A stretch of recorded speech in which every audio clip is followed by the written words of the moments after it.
You're listening to Between Two Bridges, a business-to-business podcast.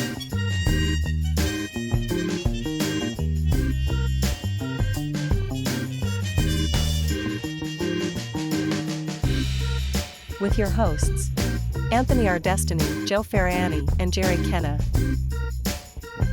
Interviewing entrepreneurs, business operators, and investors.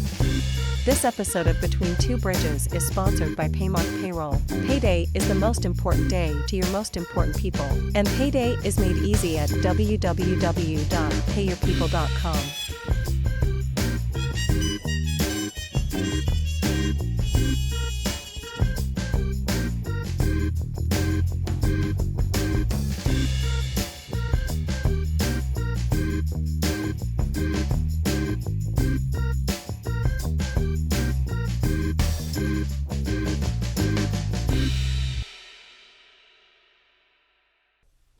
Here we are with another episode of Between Two Bridges. I'm your co-host, Anthony R. Destiny. I own a side hustle, AA Concepts. Joe Ferrani, owner of Doro Cleaners, Flex Source, and working on my third.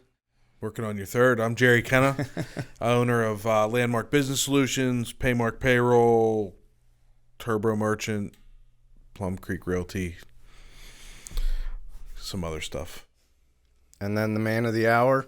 Yeah, I'm Hugh Rumbaugh from Sarver, Pennsylvania, and an entrepreneur and business owner in the local area.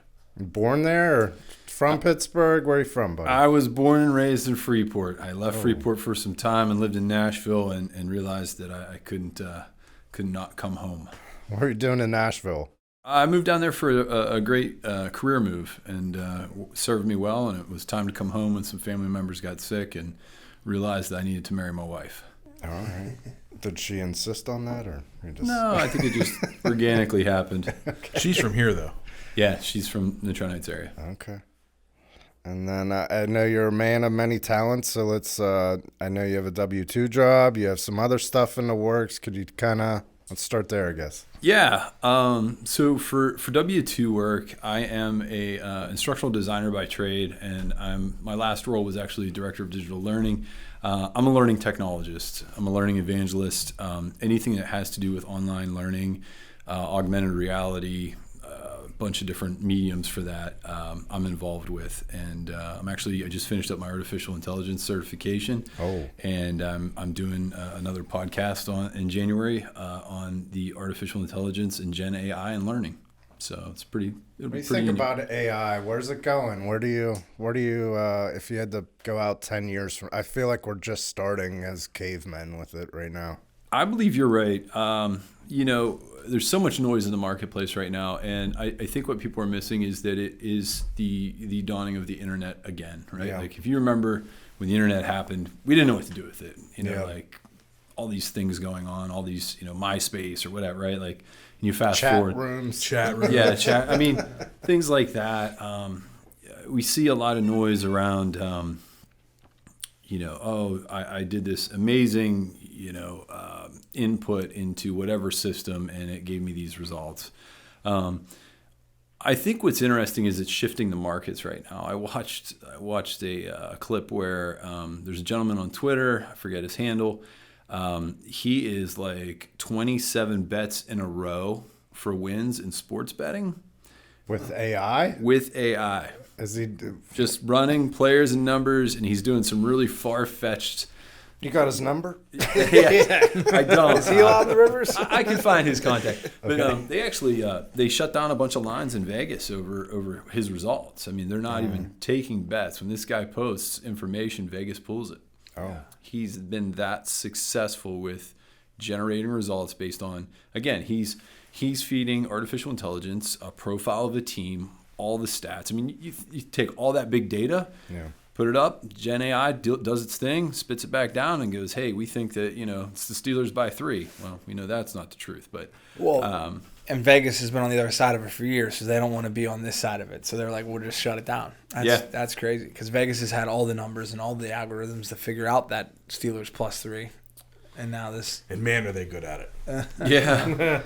I think it's going to displace a lot of work that was done that was, I want to say, more of a manual. Yeah. Like I don't want to say manual labor from like digging ditches, but more manual labor from, I had to create spreadsheets all day. Like Data analytics, I feel like it's going to crush it. You click a button and something that would take me 8 hours, I'm getting in 30 seconds. Yeah, we've been using Power BI and Power Apps for a while to handle like our learner data outputs, and so it's a really unique thing where we can capture everything now with a technology called LRS, which you don't even know happens on the screen. So I know literally everything I want to know about you. If I know how to program that LRS statement, I can kick it over to Gen AI, and I can have that kicked over into Power BI automatically, and I'll have a real-time data meter of what's going on. And what's cool about that is, so I'm working on a prototype right now, and it's basically a speed to proficiency template. And the idea is, if you were to hire somebody for a role, let's say you're going to hire a part-time accountant or an accountant, and you needed to teach them a number of skills. Let's say there's 15 skills that you need to fill, right? And your technical onboarding might be 90 days, 30 days, whatever that time is. And the idea of the speed of proficiency item is that you've loaded these skills, you've loaded some questions, you're putting that up to Gen AI, and you're telling Gen AI when the user opens up their learning environment to quiz them in any manner that it wants. So it's never the same question twice, right? And then you're tying that to some JavaScript and LRS data. And as you answer those questions, right, we start to get a health score. And the idea is, if you interact with it every day, we've seen remarkable results of speed to competency. You're able to do the job just faster because you've been constantly not bombarded, but you're spending 10 minutes in a system that knows you better than you know yourself. Yeah, and instead of remembering that it's A, B, B, C, B, it's different every time. So now you have to think to answer the question that it's generating. Yeah. And typically in corporations, you might have 20 or 30 people in a classroom, right? And that same question comes up on the screen. Oh, there's my neighbors. Nothing is the same. Yeah. Right? It's a dawn of a new era of how to assess and then record what people are doing. That's just one facet. Yeah, it's a super interesting time. We released an episode today about with Rocco, and he said he feels in the next 5 years AI is going to have to be used in the law field because their moral obligation is to save the client time and money. So why not? There's a great startup in Pittsburgh called Legal Sifter. About 6-7 years ago, I was working for another company, and Legal Sifter was in our office as like a part-time shared space. And they were an artificial intelligence company. And I remember sitting with some of the guys and talking about what they do and how they do it. Really interesting stuff. Legal Sifter is way ahead of the curve when it comes to that. And I think about how they start. It was like 6 guys in a closet, right? Yeah. And where they are now and what they're doing is just, it's incredible. Some of these contracts that come through, large major corporations, we got a 10,000 page contract. How do we redline this? How do we review this? And, they were, at the time the guys were telling me they cut it by 70%. Oh. Give us your red line words, give us a word bank of things you want to capture for possible red lines. And it legal sifted the contract, right, through artificial intelligence. It was pretty cool. So growing up, we've had a lot of different people on with various backgrounds. Did you go to school? Was that something you were interested in? How'd that start? Yeah, when I graduated high school, I actually transitioned into the United States Postal Service. Oh, I was a mailman for 2 years, and my father was a really cool guy. I liked him. My brothers maybe have different opinions, but really good guy who, I remember him saying, he's like, this is the best thing that could have happened to you. This is the best job you ever have in your life. And I'm like, man, if this is it, and nothing wrong to the United States Postal Service workers out there. It just wasn't for me. I'm 6'4", and I'd walk a route and I'd be done 2 hours before I'm supposed to be done. Like, it's not, what do you do with that? And now they're all GPS tracked. So that would be a really hard profession to be in. Oh. So I was in the post office, and, my dad was all amped up about it. And he had a funny saying about me as a kid. He said, I don't worry about you. You work hard. I worry about your brothers. They're smart.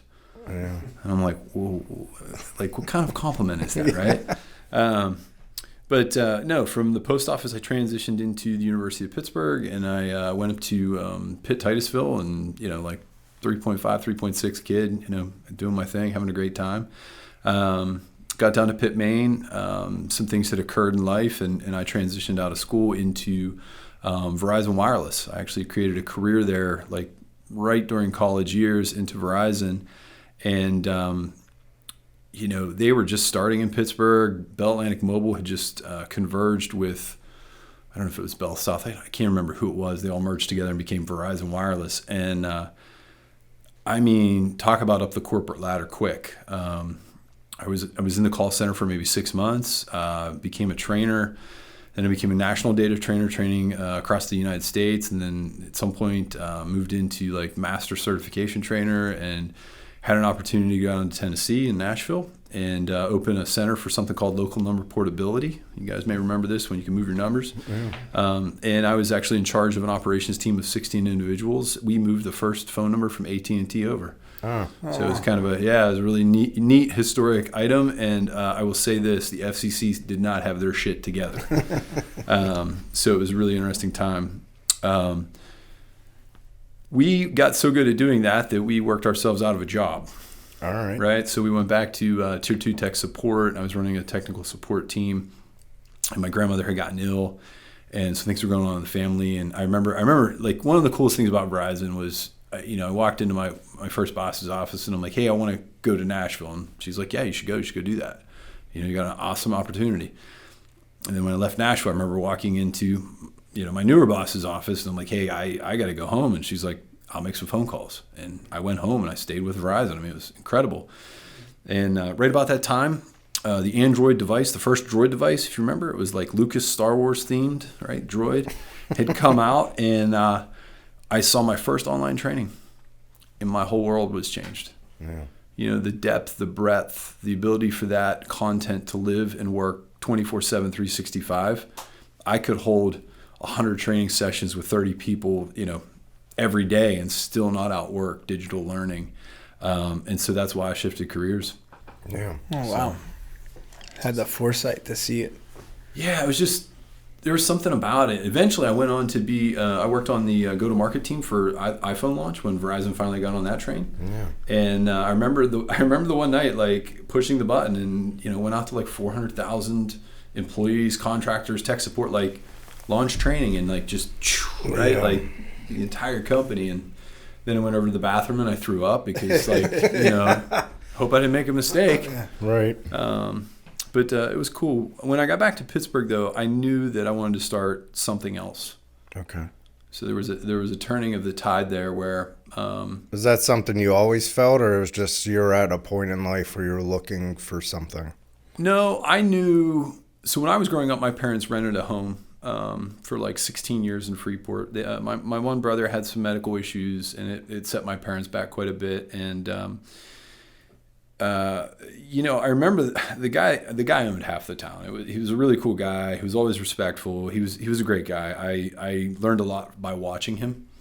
Learned a lot by paying attention to some of the things he was doing. And even at a young age, we had a garage out back that was his, and two of the coolest classic cars in there, and it's like, man, like, when do I get the shiny wheels, cool, right? Yeah, like, my other buddy that I was growing up with that I've known since I was 4, his dad was a bricklayer involved with the bricklaying companies, and he had a couple of properties, and they lived a little differently than we did. And I'm like, you start to take a look at things, and you go, there's something to this. And this guy got it going on. Yeah, and I knew I wanted to get into real estate. I knew I wanted to, and this is, before YouTube and before, TikTok. Yeah, I'm trying to, not Tham Merrill. Who's the other guy?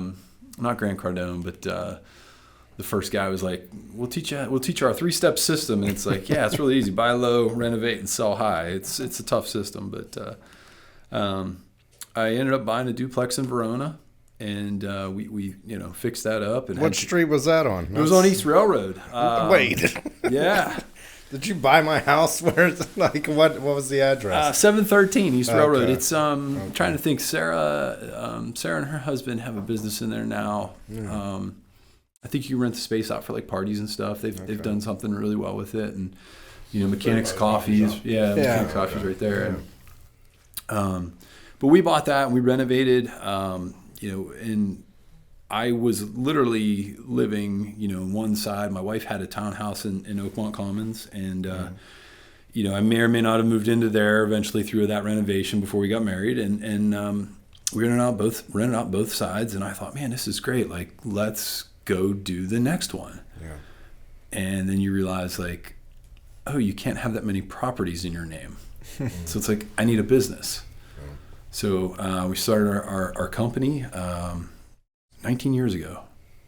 19 years ago, almost 20 years now. And we were buying some properties, we were fixing them up and selling them, and we didn't know what we were doing, or we just really just learned by trial by fire. You got the 9 to 5, and then you're flipping houses at night, basically. Yeah, I would nights and weekends. Friends would help. At that point, were you flipping or were you buying and holding, or were you doing both? I was doing both. We were pretty strategic about our flips. We would use that, assuming we made a profit, which we actually all but one, right? And we'll talk about that one at some point here. All but one, we turned a profit, and we would turn that profit into that next rental loan or space. And I didn't know anything. I mean, I've heard some other people in the podcast talk about, school doesn't teach you finance, school doesn't teach you, all the ins and outs. I know you guys have talked about reoccurring revenues and different things. And I think that there was a lot of learning that happened really quickly, not only for myself, but also for my wife. I mean, she's highly educated, master's degree.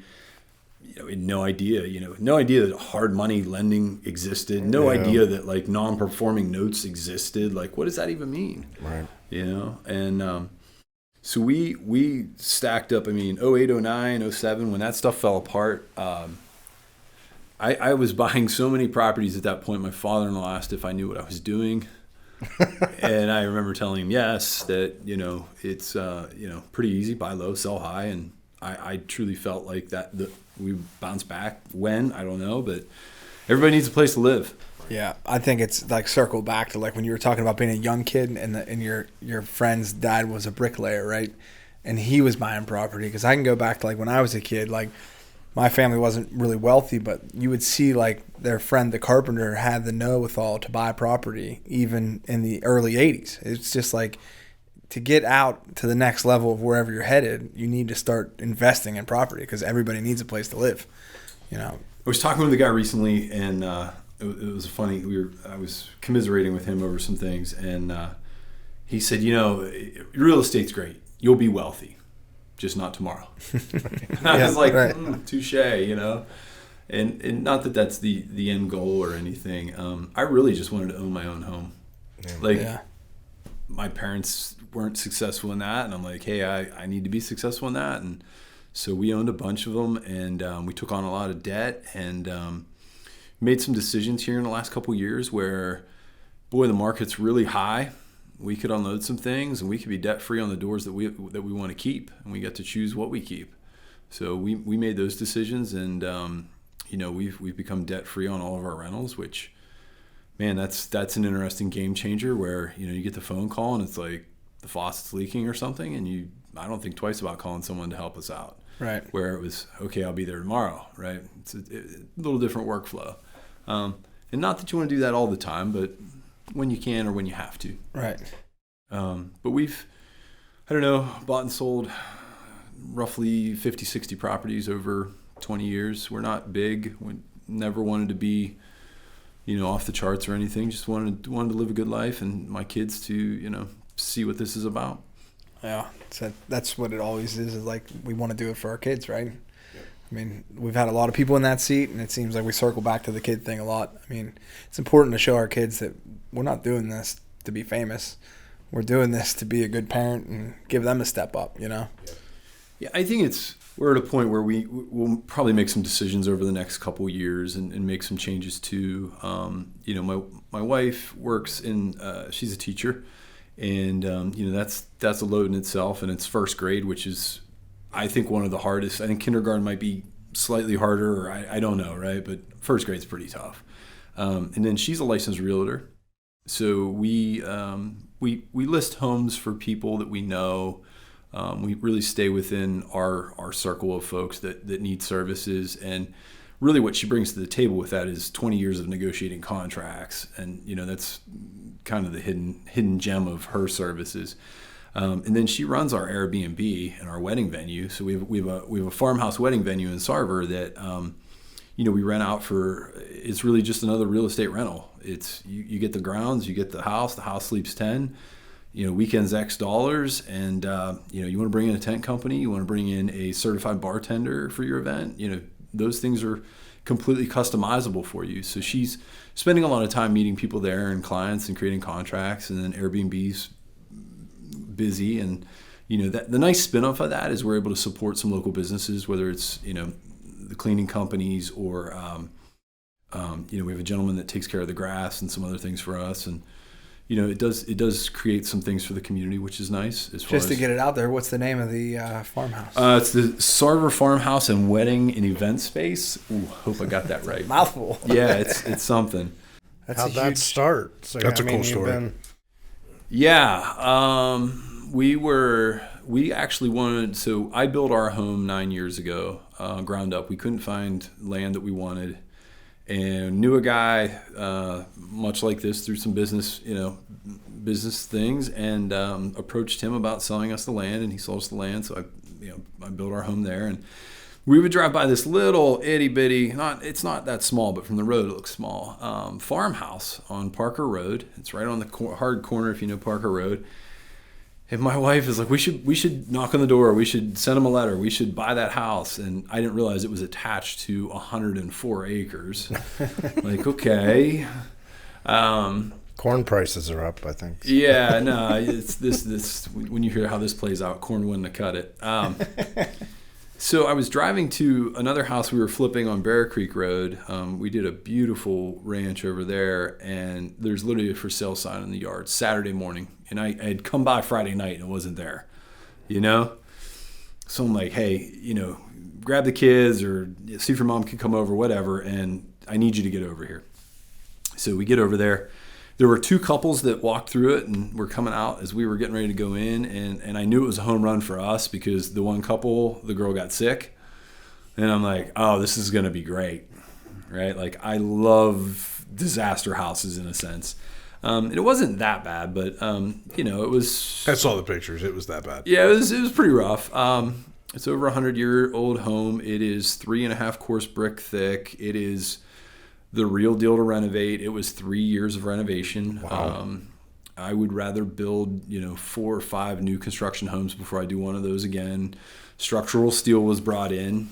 Brick budget was X. 3X later, bricks done, structural steel's in, and we redid a whole half of the house that was framed timber, and it was a go. But it's been really well received for a small, modest wedding venue. So that was the vision all along? Was it to be a wedding venue, or? No, not at all. I was going to fix that house and sell it. Yeah. Concrete guy was there. Jason, if you're listening, thanks. Jason Resnick, Concrete. He stopped me. We were pouring. Like Jerry said, it was a mess. We jackhammered. We opened up the side of the house and brought a machine in. It was that, half of the house is crawl space, the other half is concrete. Well, they didn't have concrete back then, so it was all stone. Yeah. Oh. So we dug up this stone floor, and I'm like, what are we going to do with all this stone? And it turned into this beautiful flag stone patio now. But, at the time, you're like, okay, just stack those up in the corner. But we were pouring that inside pour, getting sewer line set up because the house was on septic. We ran a sewer line 850 feet. So if you know what that costs a linear foot, this is how we're starting the project, yeah. Right?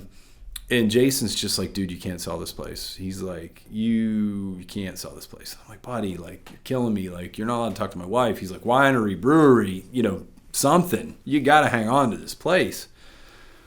I'm like, dude, I don't know, and Claudine pulled up at lunchtime. Conversation was had, and the next thing I know, I'm like, okay, here we go. Yeah. So, we were renovating to X, and I'd say when you know that you're going to do something a little higher end, things escalate quickly. So, but it's something to visit. It's been a real trend, like in the last 10, 15 years, is for people. There's other businesses in that area that are doing the wedding venues.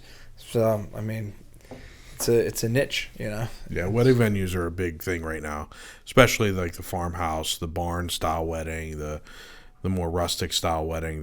They're popping up. This is unique because it's a lot of them now, they're building a building and they're making it like a big barn. We used to have fire hall weddings. Yeah, now it's barns. But this is like a home, legit old farmhouse that that's right. from the 1800s. Like, it's crazy. Original really weather nice. vanes, original lightning system. I mean, like it's different. Yeah. Now, you don't have 104 acres on it now, though. No, we don't. I'm glad you brought that up. So a gentleman in his 70s decided he was going to develop 200 acres of land out there, and part of it was this farm. So that farm sold for I think 1.1 or 1.2, and he cut off 4.1 acres that we're on today. And he thought, well, the house is terrible, whatever, right? Put it on, see if you can get $100,000 for it. Okay, so we bought it, we renovated it, and last year they started putting in the housing development, which you can't stop progress. It was really sad when they cut the trees down, and I know I sound like the Lorax, but man, does that change the landscape, the wind, the way the birds are. I mean, it was crazy how it changed the land when and it wasn't drastic amount of trees, but it was enough to really just change. Take notice. Yeah, it was really strange, and like my kids had learned to dirt bike on that ground. Like it was it's a unique thing where we drive past a house and it's like, I think that's where I crashed, and it's like, yeah, that's where you crashed. But they put in a housing community. I believe they started off with the first 2 phases with Ryan Homes. They had some stop orders happen. They had a number of things go on. And I'm sure if I was to develop a couple hundred acres, I would make some mistakes too. But they ended up putting the price tag up on the first house across from us, and it's like north of $615. And I was like, not so mad about a housing plan. Like, okay, if that's $615, what's this? Yeah, funny enough, my family had a business right across from Freeport High School in Zamponia's Plaza. And this was going back 20 years, and everybody said, Sarver's the next. But like, if you started early enough, you didn't have time to wait it out. But now you can really see it. I mean, I haven't been up that way in a while, but the last time I was there's an Arby's. There's the whole strip's developed. They're building homes after homes after homes. It's really impressive to see. Sarver is definitely a residential community. And I say that I'm privy to some things at the township level and at the school level. There will be a lot of people on Facebook, on the Freeport area Sarver area Facebook pages that are like, we don't want to be the next Cranberry, and it's like, you couldn't be if you tried. Right. Well, they won't put a center turning lane in. They're working on that. Are they? That's coming, I hear. Yeah, that was always a killer for us. I don't know all the ins and outs of all the planning from that perspective, but I think the big thing. I would like to highlight our road crew in Sarver, if I might, for 1 minute. There are 3 gentlemen, and there have been 3 or 4 gentlemen for 20 years, right? Same amount of trucks, same amount of salt, maybe about more salt, but these guys have really taken care of the township, and they've done a remarkable job. Every time we add another 200 to 400 to 600 homes, they've done a great job of managing costs and keeping things really nice. And that's not an easy thing to do. They're probably well understaffed, and they're probably in need of a lot of new equipment, would be my opinion. But it's interesting how it impacts your school districts, right? So, let's add 600-800 homes. Well, by PA law, I believe it's like you can only build to 10% more than your current enrollment. What? Right. So, like, even if you wanted to build a bigger school, you can't get the funding. There's all these gates to this thing, right? And as these things start to just flow, like, I mean, the school district's done a great job of not having to hire new people. They've moved real estate around. Ian Magnus, the superintendent, love him or hate him. I love him. I think he's done a great job. He puts people and kids first. It's a great place. I'm really glad my children go to school there and my wife teaches there. Yeah, it's created a real desirable location for people, especially if you want to move a little bit out. It's Allegheny County. You're out of it, is that right? Correct? Yeah, we're in Butler. Butler County, no emissions. If you're selling a home in Sarver, Pennsylvania, please reach out. Yeah, it's unique. I mean, it's a great little niche, and you got 28 right there. Yeah, I was working downtown, 2 career positions ago, and Some days I was down there in 25 minutes, and some days I was down there in an hour and 25 minutes. Just depended. Yeah, but the thing with that is that it had nothing to do with Sarver. Right. Yeah, right. That extra hour was sitting Mills. near the north side. Yeah, it's always like Fox Chapel, right through there. The Highland Park Bridge. Yeah. The Mills, it'll back up sometimes there. But, like, yeah, I made that 28 ride to that store. 28 will be done soon. So. Yeah. Yeah. No, 70. so northbound, we just Done, came. Yeah, we came from Christmas lights this week, and we're Yeah, they have it open now. Smooth sailing, yeah. That's all open underneath the Highland Make Park you want to buy a Bridge. Corvette? Yeah. Sure does. But yeah, I think we tend to focus on real estate and Sarver area. I always say if the house is 30 minutes farther from my house, I really don't want to get involved. Even though I was just at Seven Springs this week looking at something, like that's kind of the next goal is it tiny home community? Is it Airbnb in a ski location, something like that? Yeah. Problem is we're not getting any snow. Yeah, I know this global warming thing. It's tough. Yeah, they were saying that some of the slopes are open. They're making snow, but a lot of them aren't. Yeah. So. We'll see what happens. There's good years and there's bad years. I was just reposting a memory from like 4 years ago or 3 years ago where we were at the farmhouse. A buddy of mine has a side-by-side. We might have had the kids on a ski tube and like just let's go, right? Like having a good time. So from what I understand also is I was talking to a guy, Seven Springs is on the change since they sold to the Vail Group. Is it Vail Group? Yeah. Yeah, Vail Group, Epic Pass. So they're like trying to like change it into this real couture experience. And he was talking to a gentleman. The guy I was talking to was talking to a gentleman. It's like they're trying to make this like real swanky. They got the security guards wearing uniforms. He said, but you go down to the Foggy Goggle and this girl's like grabbing another girl by their hair and two yinzers are duking it out. And it's like, you're not going to get real couture up here because you're drawing from Uniontown and Pittsburgh. Like. You go anywhere you could find that, right? Yeah, right. But I enjoy snowboarding. And my kids ski and we go and we max it out. We're not really spending a lot of time worried about the security guards or anything else. It's more like, do we have snow and can we get, the big thing now is my children get older. It's like, okay, how many can we get in? Yeah. Right. And then dad's doing the math in his head like, oh, the pass was this, we got that. It's, it's $12 a run. Nah, this was worth it. But it's not a cheap sport by any stretch. But it's worth it. And it gives you something to do in the winter. I'd like to learn how to ski or snowboard, but that Foggy Goggle is just too appealing for me. I just am like, if I break a leg, like I'm too old. I feel like I'm too old to learn. Never too old to learn.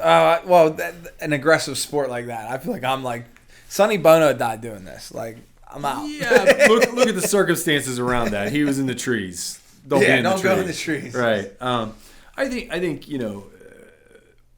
my stepfather and my mother had a picture up. My mother had cross-stitched and said everything in moderation. Yeah, even moderation. Snowboarding in moderation, you'd be fine. Yeah, I saw that at a donut shop. It said all things in moderation, even moderation. So there you go. But so you got into rentals and flipping. Yep. You mentioned something about non-performing notes, and I don't think we've talked about non-performing notes, and most people I talk to probably have no idea what that means. Yeah, let's do like I think we should talk about non-performing notes. I have no idea what it is, so let's do it. Yeah, so non-performing notes are I call it a secondary market. People in the non-performing notes industry would call it the primary market. But it's a secondary market to us consumers, really. We see those as either foreclosures It's or like sheriff sale stuff? Or no, sheriff sale is totally different. So non-performing notes, let's say you take a note from PNC for $200,000. For my house, yeah. And let's say it's on a business, because I won't buy residential non-performing notes, which should be a key in this discussion of like, don't buy non-performing notes that are residential. That's an opinion. That is not professional certified advice. But that's a whole nother process. But if you took a business loan, you bought the building, you're operating, and things don't go well. So if I have a pizza shop that's just not doing well. You go belly up, and you have taken so long to this process that now the bank's coming in, right? So PNC is going to buy up is going to take back your business. Right now, PNC is not in the real estate business or the pizza business. They are. Yeah, right. But PNC has a bunch of business owners that do that. And so they're going to get, I don't know, $20 million worth of assets together, and they're going to bundle them. And they're going to sell that bundle to what I call the A market, right? And you can go on, so debtx.com. If you go to debtx.com, you can see, and I don't know if you can still sign up without, I think you need $1 million line. I'm signed up, I get their stuff, right? Yeah. And so, it's funny, I'll get like 34 million in Spain, and I'm like, I'm not going to Spain anytime soon. But it's really interesting because it is a global debt exchange is what that DebtX is. And it's all based around primary assets that are businesses. And so I met a guy out of Texas who is what I consider an A buyer. So when you're an A buyer, you're buying 20, 30 or more $1 million worth of assets that are, United States or globally, right? It could be global. It could just be United States. Could be all in California. Like, it's really fun watching the California ones right now. Yeah. I kind of find this interesting.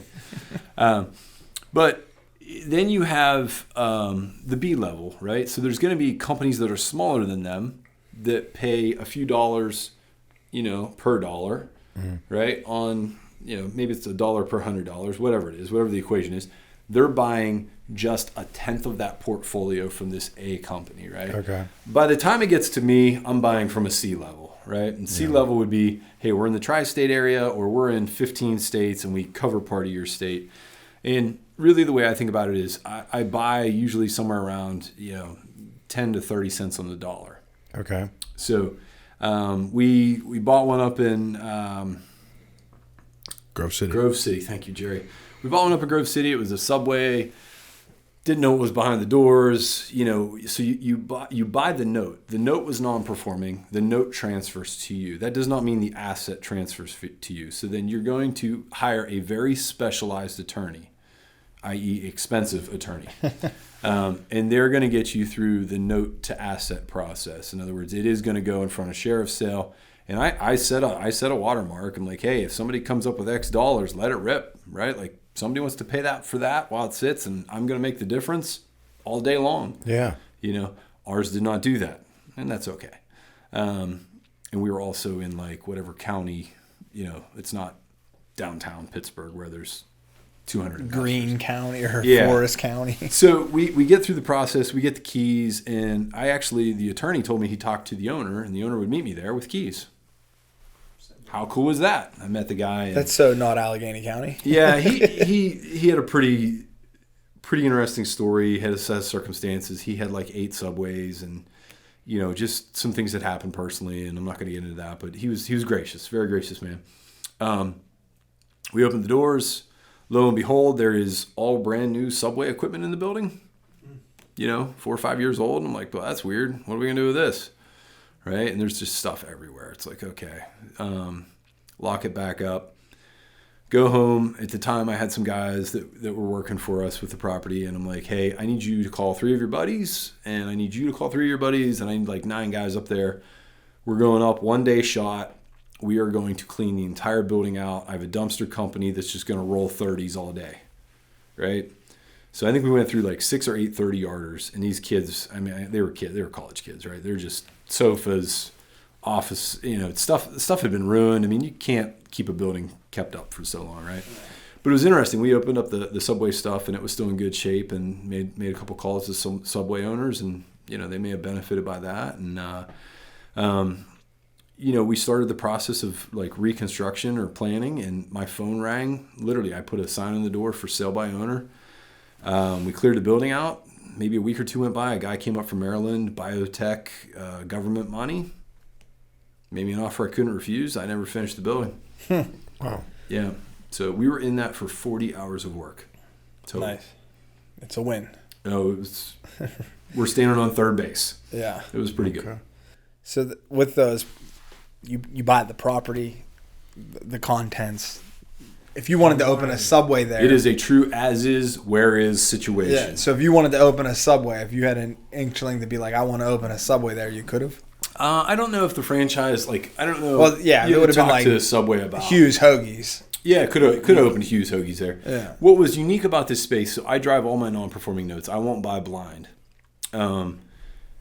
It was the only storefront that wasn't active on that strip. And then if you followed baseball or some of the sports, there's a company called Dura Edge. Huge.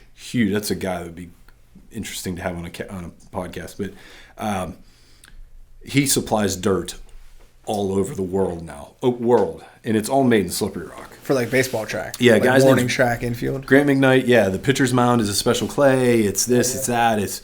And so Dura Edge was the company next door. And I got to visit their office and make an acquaintance with the gentleman, and legit, beautiful opperation. And we were like literally the worst building next door, which is that I love that. Yeah. That's there's money to be made. And it was a good experience. I would do it again. I would say this, non-performing notes right now, like if you needed a church, probably get you 15 of them in like one purchase. Yeah. Yeah, it's really, that's the prevalent thing right now, unfortunately. So if somebody were to do that, so dead X, you have to be, that's the A market, right? So you have to have, You better got some millions. You need millions, right? I mean, once in a while you'll see something under 10 million. Yeah. So that's not our typical demographic, right? Right. Not me, not yet. Right. So you're looking at, you said the C market. How does somebody access that C market?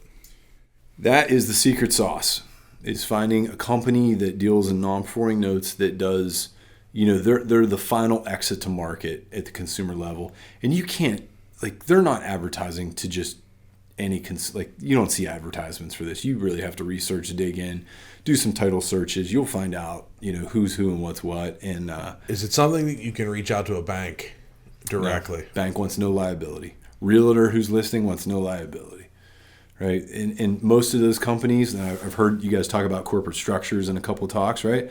Most of those companies are structured up that you can't get to the home office. Yeah. So I was in the right place at the right time.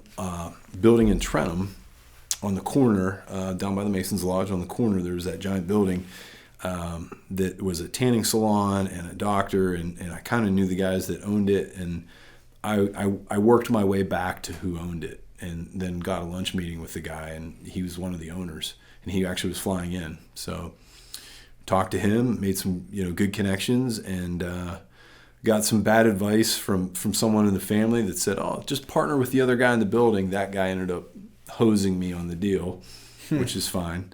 But more importantly, I met the guy, and that's really what I needed. Turns out they're more an A buyer. Yeah.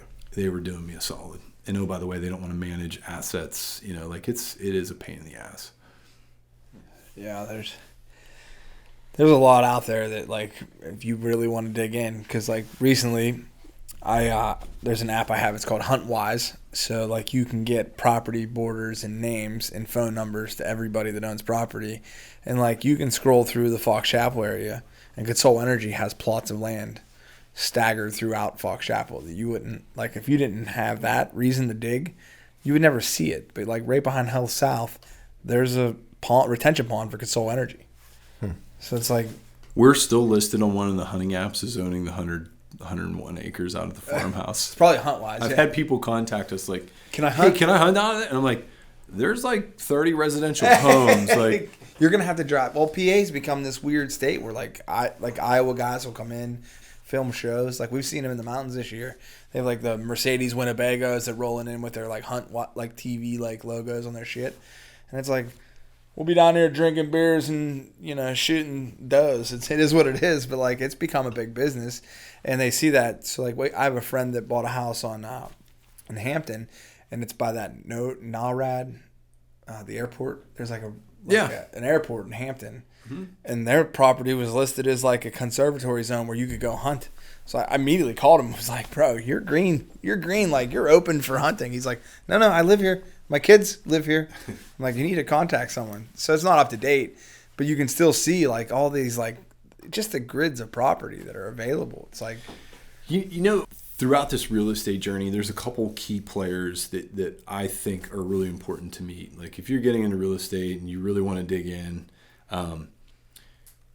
figure out who your GIS, like I forget, geographic information system analyst, or whoever it is in the county that is in that position, like take a pizza and Coke up to them, right? Like Coca-Cola. And, might get more if you take some. Yeah, I mean, maybe not, right? Government official, but, get to know those guys and like put the $100 in the account. Like it's literally Allegheny County. I think I put $100 in like the deed account once a year. And like, I'll be driving and see an address and I'm like, wonder who owns that deed? Like who owns that? It looks distressed. Like what's the deed, right? And the more that you can track that back, and we could head into like how I feel like that should all be in blockchain. That's a whole nother conversation. But this stuff should be easier to be searched by the public. In Butler County, GIS, it's not easy to meet the person or get access. And then in Westmoreland County, so like Freeport, we have like Westmoreland, Armstrong. It's like I call it the bum hole of 3 counties because no one's coming down there and putting a county park because there's 3 counties that meet where we are. And it's a shame. But, if you can get in with like the GIS folks and maybe you have to pay some money to get an account, do that. And then the deed side, right? Having access to the actual, like it's literally what title search companies do. You can pay for it as a consumer. You put $100 in the account. I think it's like $1.50 for every page that you pull. I can't do the math. Maybe that's 80 pages. But you can find out a lot of information really quickly.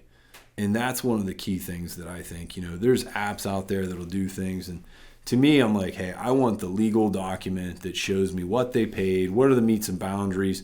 Like some of the properties we walk are like, oh, this is 10 acres. Like where does that GPS pin start? Because you can't tell, And so you're able to get that from the deed. A lot of that's written into the deed. Hey, here's the meets and bounds and understanding what to read in the deed.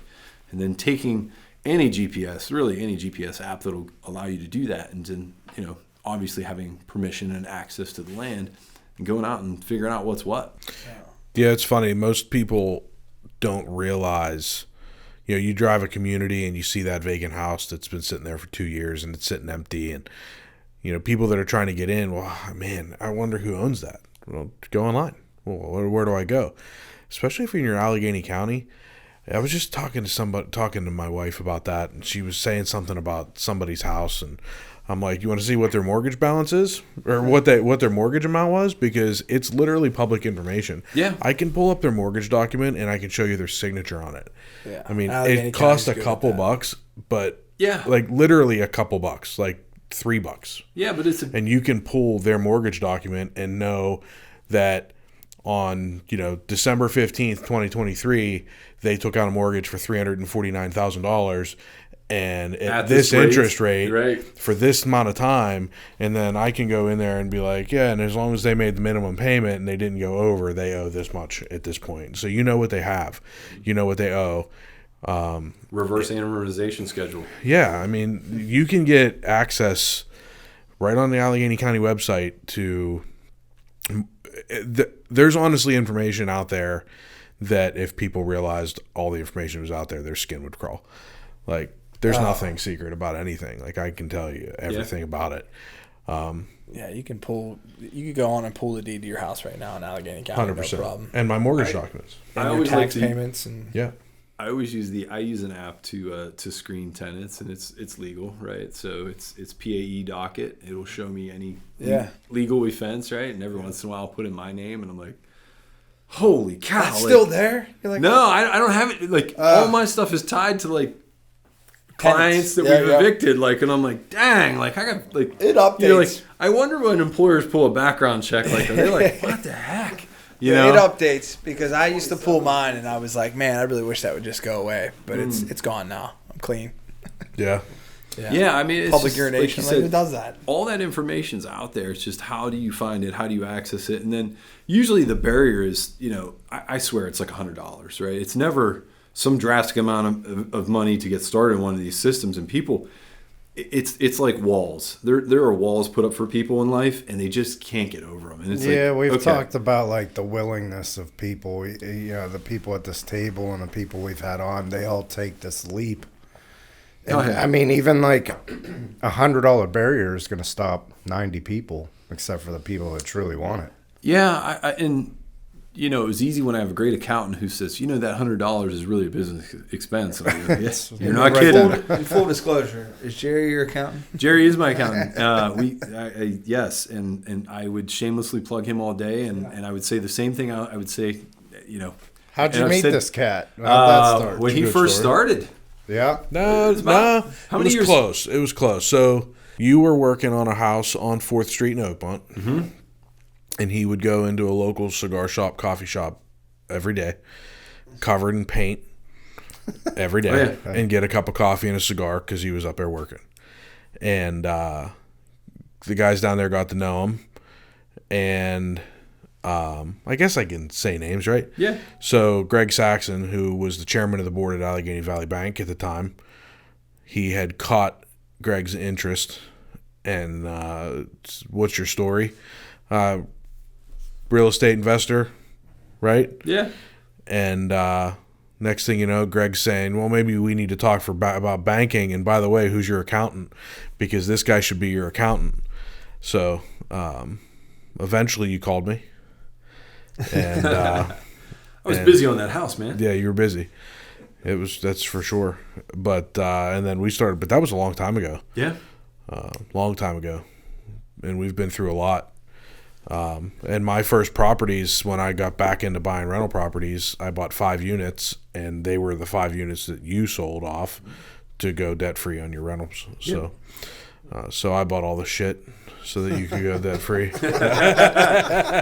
got a leap head start against people, I just saw a house on 4th Street in Oakmont, not too far from where I was in Virginia. It's listed for like $365. And no offense to the people who live there, they lived there for like 60 years. It's run down. Yeah. I mean, run down. Things are changing. Yeah. Square footage price is just incredible, whether it's new construction or, something that's in need of rehab. It's not cheap. Yeah. And I think it's the new normal, right? Somebody posted something the other day I thought was really insightful. It was like one of the realtors on the Pittsburgh investment page, I know who it was now. She posted, if you were to wait for real estate percentages to come down, like it was 1970, because this is about the percentage it was in 1970, you would wait 22 years. Oh. And it's like, would you rent for the next 22 years? And I'm like, boy, there's a lot of logic in what she's posting here. Well, that's what everybody keeps saying. Marry the house, date the rate. You can always refinance. Yeah. And that kind of something I was just talking to you about yesterday, I think. Mm-hmm. And I actually have a little bit of fear because I see the rates are coming back down. And one of the issues that we're having as investors, and we're having it as investors, but I think it's hitting more people buying houses, like home buyers, probably more so than investors, because investors can always find a deal. And if the rates are high, that means rents are high.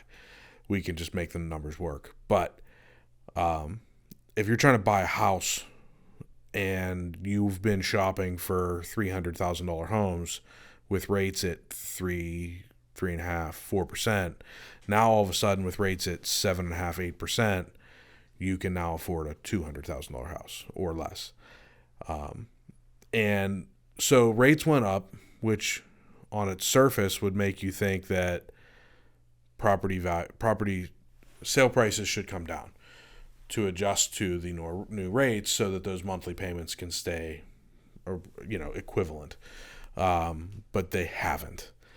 And I think the big reason why is that nobody wants to sell their house because they're like, I got 2.25% rate. I'm not going anywhere. I'm not refinancing. I'm not selling. I'm not moving. Where can I go? Because my $300,000 house that I've got at 2.25, I would have to buy a $100,000 house to be able to have the same rate. So they can't go anywhere. So there's no inventory. So prices are still high. Well, now we're starting to see rates come down, but prices haven't come down. So now rates are going to start to come down. People are going to start listing their homes because the conversation is going to be, well, I'm at 3.5. I really need a bigger house. Maybe 5.5 isn't that bad. And I've seen rates come out this week that 5.875. I think now that we're in the fives, more people are going to start to think, okay, well, maybe it's time that we can start thinking about selling this house. So now we're going to end up with more inventory, which is then going to create a supply and demand issue, and prices are going to come down. And then we're going to have a race to the bottom. So I think that these rates coming out, I'm actually kind of nervous that the housing market is actually going to react very poorly to these rates coming down. And as an investor, that is, if you're an investor and you're well positioned, this is great news. Yeah. Because everything's about to go on sale. But I think a lot of people that have been used to these really high values and are sitting on this property and all this money, all this equity they think they have is about to disappear. And I think there's going to be a rude awakening over the next couple years, and, not to try to get political, but the shame of it is that this mess has been created. Shit's going to hit the fan.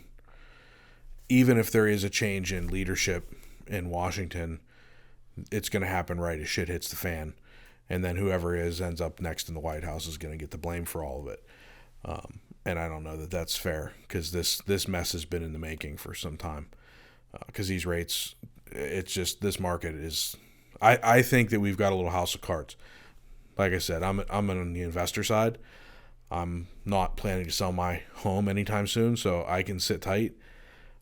But I think it could get real ugly. So I've been thinking about this a bit, right? And I agree with you. I think that there's two things going on that we're not factoring into this, is basically our age. And I'm 45 and you're 39. There is an entire, I don't want to say generation, because it's probably not the right term, but there are a lot of people on the sidelines that haven't been able to get their first home. Yep. Right? So I think we're going to see a lot of that movement that's going to take, I don't want to say like smaller positions on purchasing, but your 200,000 sub down, like that inventory will be all day long consumed, right? Yep. And I think, the secondary home, if you're trying, like, hey, I want to upgrade my house. I want to, the family grew, we grew, we're doing better financially, rates are at least tolerable. We want to make that move. And to your point, like the snail shell, until it opens up, you can't, Yep. can't move around. I think we will see some of that. I think there is a house of cards from an equity standpoint. I would agree with you. And I wonder how that gets knocked down, what knocks that down. And I'm not quite sure I've put a finger on how that's going to occur, but I think that will occur on purpose, whether it's politically motivated or other. And I think that people that have positioned themselves well will be fine. I do think that we're going to see, so I follow some things that are really not fun to talk about, right? Like real estate isn't, like I had a guy tell me one time, like, always follow cardboard for the stock market. Like if cardboard's moving, products moving, the market's going to be good, right? That's good advice. So domestic violence is up, car repossession is up, right? And selfishly, I watch the dirt bike market, and the dirt bike market is way down. Like, bikes are cut in half in price. It's really, so it's like an inverse. But you go, so what's going to happen to housing? And I wonder, because usually domestic violence goes up because, let's face it, money makes the whole world go round, right? And then car repossession, I think we all understand that. If you go on TikTok right now and you look up like car repo auction, right, and you see these guys, and normally I'd call bullshit, but like they're just filming it all. I mean, it's live, it's happening, and that's one of the coolest things about that technology. I mean, the things you can learn from TikTok. Yeah. And I get that it's a Chinese company, and I get all that, but like the access to information and the ability to really find what you want, because it doesn't have to be, I don't know what shows up in your guys' feeds, but for me, like really specific about what I type in and what I do there, because that algorithm catches on. But man, when you watch those auctions, it's like, so my father-in-law was telling me, he's like, yeah, there was like a 4 or 5 year old Raptor just rolled through whatever Mecum auction, whatever. He watches all the auctions.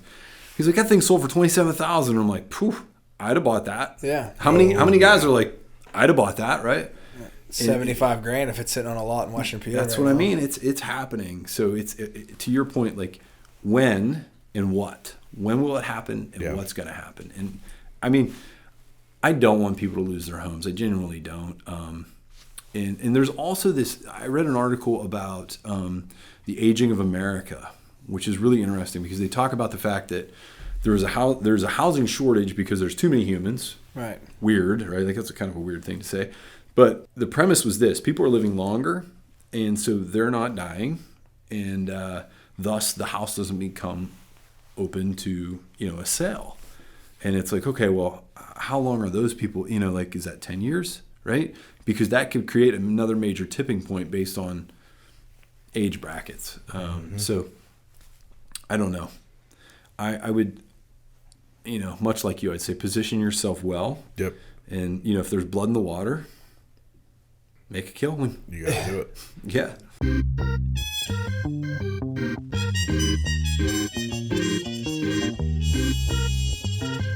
And now a brief word from our sponsor.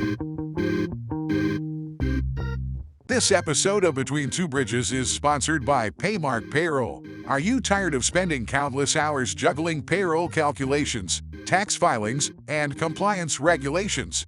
Well, say goodbye to that chore and let Paymark Payroll take the burden off your shoulders. With our secure online portal, you can access your business information from any internet location, even your phone. Employees will love the ability to receive direct deposits, and they can access all their pay stubs, tax forms, and information through their own portal. Focus on growing your business while we take care of the rest. With top-notch customer support, we're always here to assist you with anything, at any time. Don't let payroll stress hold you back.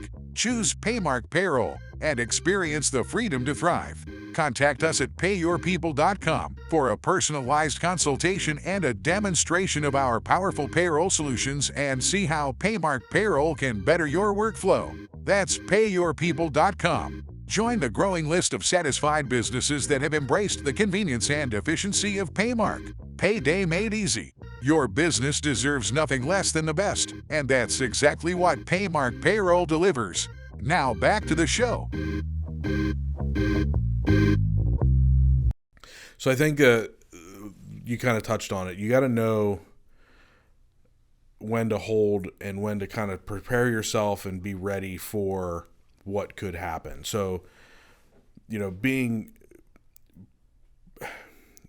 cognizant of what's going on in the economy around you, and then setting yourself up, whether it's through, just kind of stockpiling some cash, or, setting up lines of credit, or just whether it's just relationships, like you touched on, relationships with hard money guys, just being able to set yourself up so that that you have access to capital.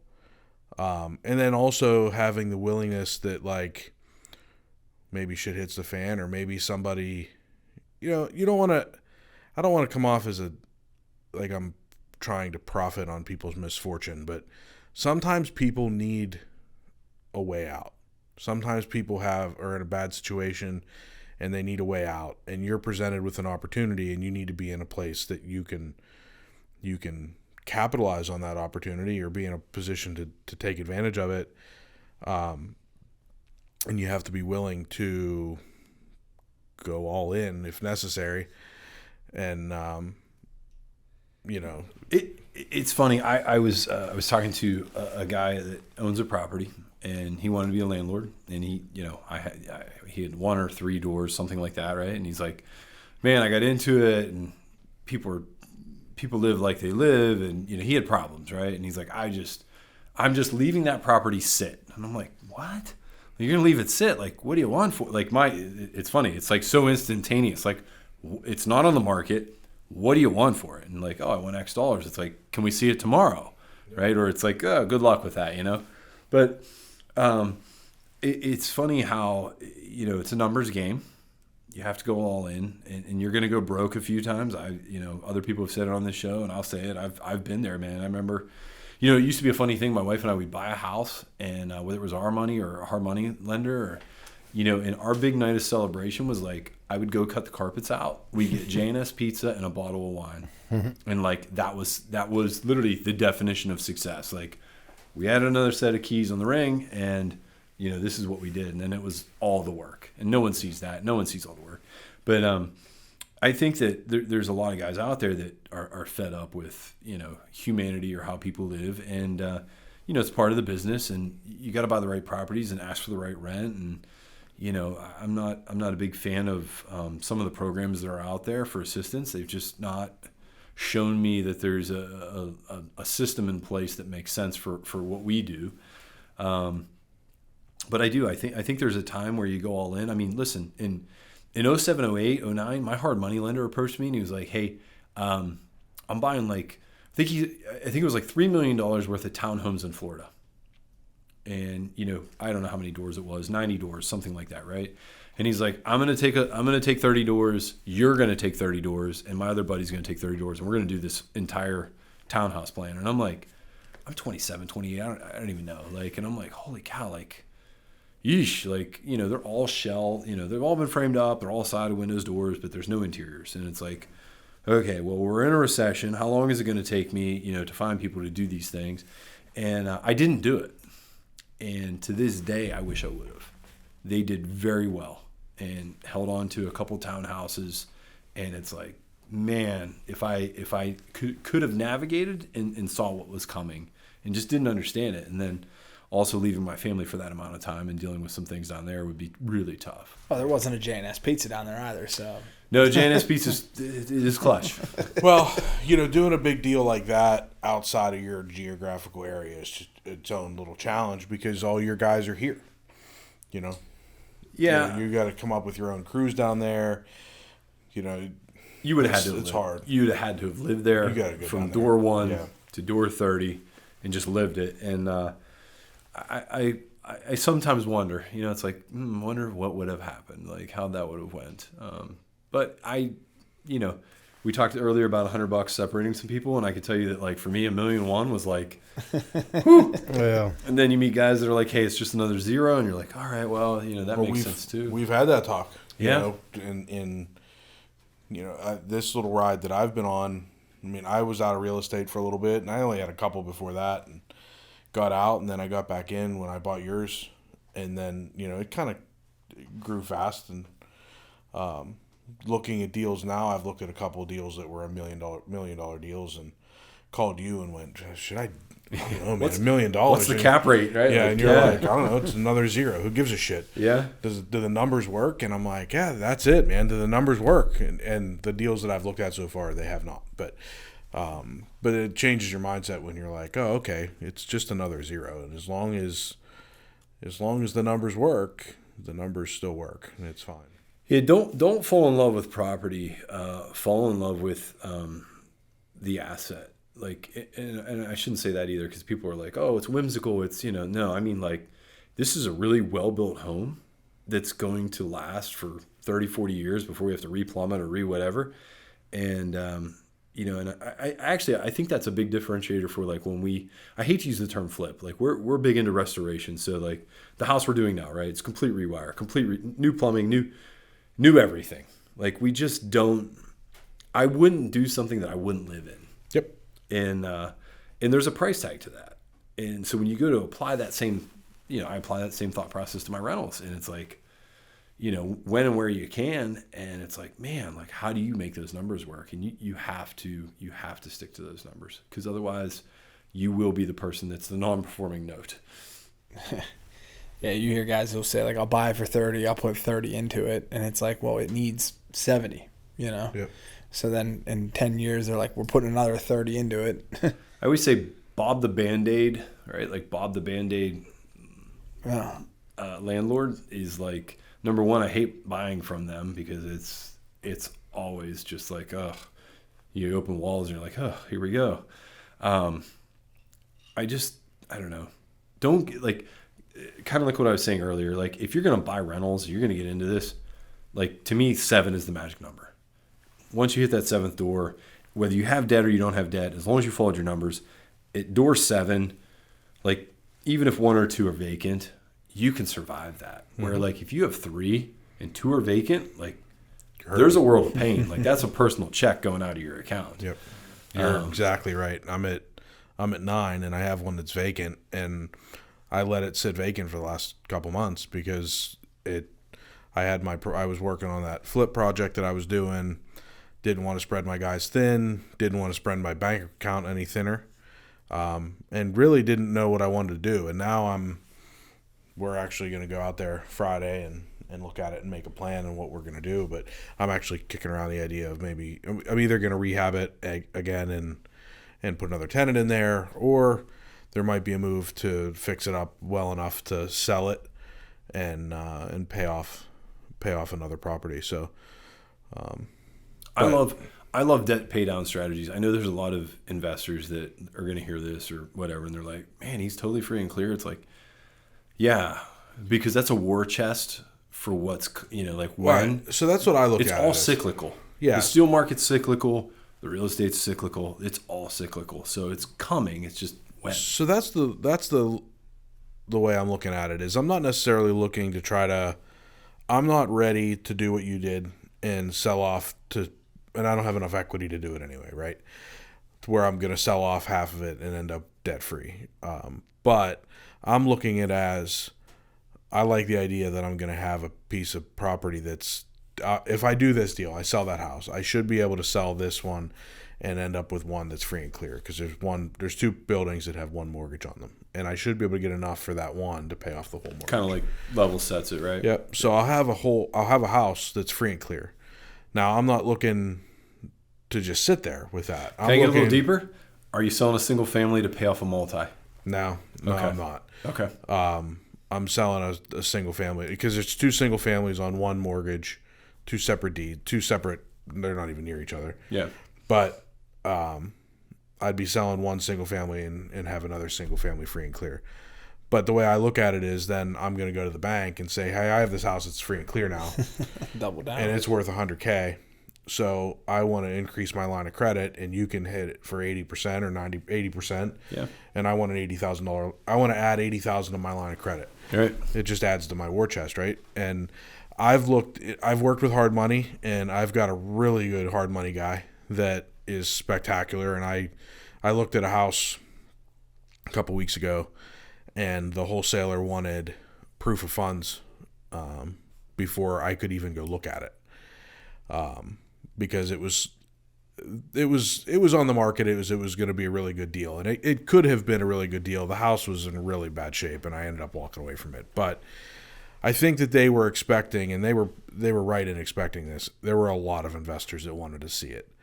So in order to make it so that they were only dealing with the people that were serious, they wanted proof of funds before you would even show up for the open house.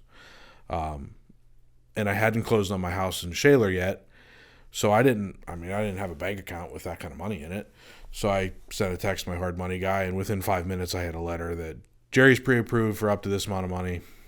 No contingencies, whatever. So having that relationship is spectacular.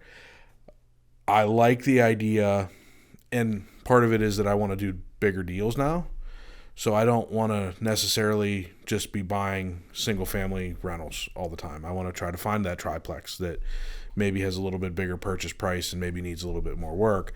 So what I've been trying to do in my strategy is increase either my cash balance or my line of credit balance so that I can use hard money to buy the asset and then use my cash or my lines of credit to fix the asset. Because the hard money is expensive. It's really, really expensive. And then the other part of it too is that you're dealing with draws. So now you're constantly sending pictures to your hard money guy saying, hey, my contractor needs another $20,000, and he's wiring money. And like I said, my guy's spectacular. And he's really good about it. He doesn't give me a hard time. He doesn't come out and look at it. He's like, send me some pictures. I'll send you the money. Cool. But here's the other part of it, and it's the accountant part of me. And I totally understand why he's doing it, and it's a business, and the money is set aside, and I get it. But if I'm borrowing $200,000, even though I've only taken $120,000 of it, I'm paying interest every month on $200,000, even though it's still sitting in his account. And the accountant in me is like, man, I'm paying interest on money I don't have. Now, he's got it set aside. He's got it earmarked. He could be making money on that money already. So I get why I'm paying it. But if I'm using him for the purchase and using my line of credit, I'm only paying interest on money that I'm actually using. And the line of credit that's not being touched yet, I'm not paying interest on. And I think that strategy, first of all, it gives me more buying power now because I have, between my lines of credit and what my hard money guy, his ceiling is, I'm double that now. Yeah. So I can either do more than, although he'll do his ceilings more when you're more deals, more houses. But for one deal, I've basically got double the buying power now. Right. And I feel like I have more control because I can write checks out of my line of credit as often as I need to. I have immediate access to that money. So just makes things a little bit easier on the building process and having access to that line of credit. So my whole thing is, and to somebody that's maybe in your shoes where you've got a nice portfolio that's cash flowing, not that you're not trying to grow, but I'm trying to grow. Like, that's my main goal right now. Right. Buy fucking doors, right? So I'm trying to leverage every fucking asset I have, right? So I've got equity in my house. I've got a line of credit on my house. I'm not trying to use it all, and I'm not using that debt for stupid shit, which is the biggest obstacle for most people, is to not spend it. Right. So if I'm using that money, it's nothing gets spent out of that without the vision of how that shit's getting paid back off. Because I couldn't imagine putting $50,000 on my line of credit on my house and just figuring, well, I'll just chip away at that for the next 20 years. Fuck that. That ain't happening. If there's $50K going on that line of credit, it's going to be on there for the next 3 or 6 months until this project's done. And then I'm going to do a refi, or I'm going to sell that house and I'm going to be back down to zero. And then it starts over again. And it just changes your mindset on everything. Like the flip that I just did. I got full asking price, less than 7 hours on the market. The way the buyer handled it, she had me locked. Okay, so she scheduled to see the house 2 hours after it hit the market. Offer in 7 hours after it hit the market. Offer expired at midnight. No other agent had time to get another buyer into that house. Smart agent or smart buyer. Correct. Maybe both. Yep. But so now I'm like, okay, well, I got full asking. Should put a ratchet clause in there. Escalation clause. She just curious. I don't remember. Because usually you can figure out if it's the buyer or the agent. Yeah, I don't remember. Mm-hmm. But I had to look at it like, okay, well, I got full ask. So that's a win. I could have maybe gotten more than ask.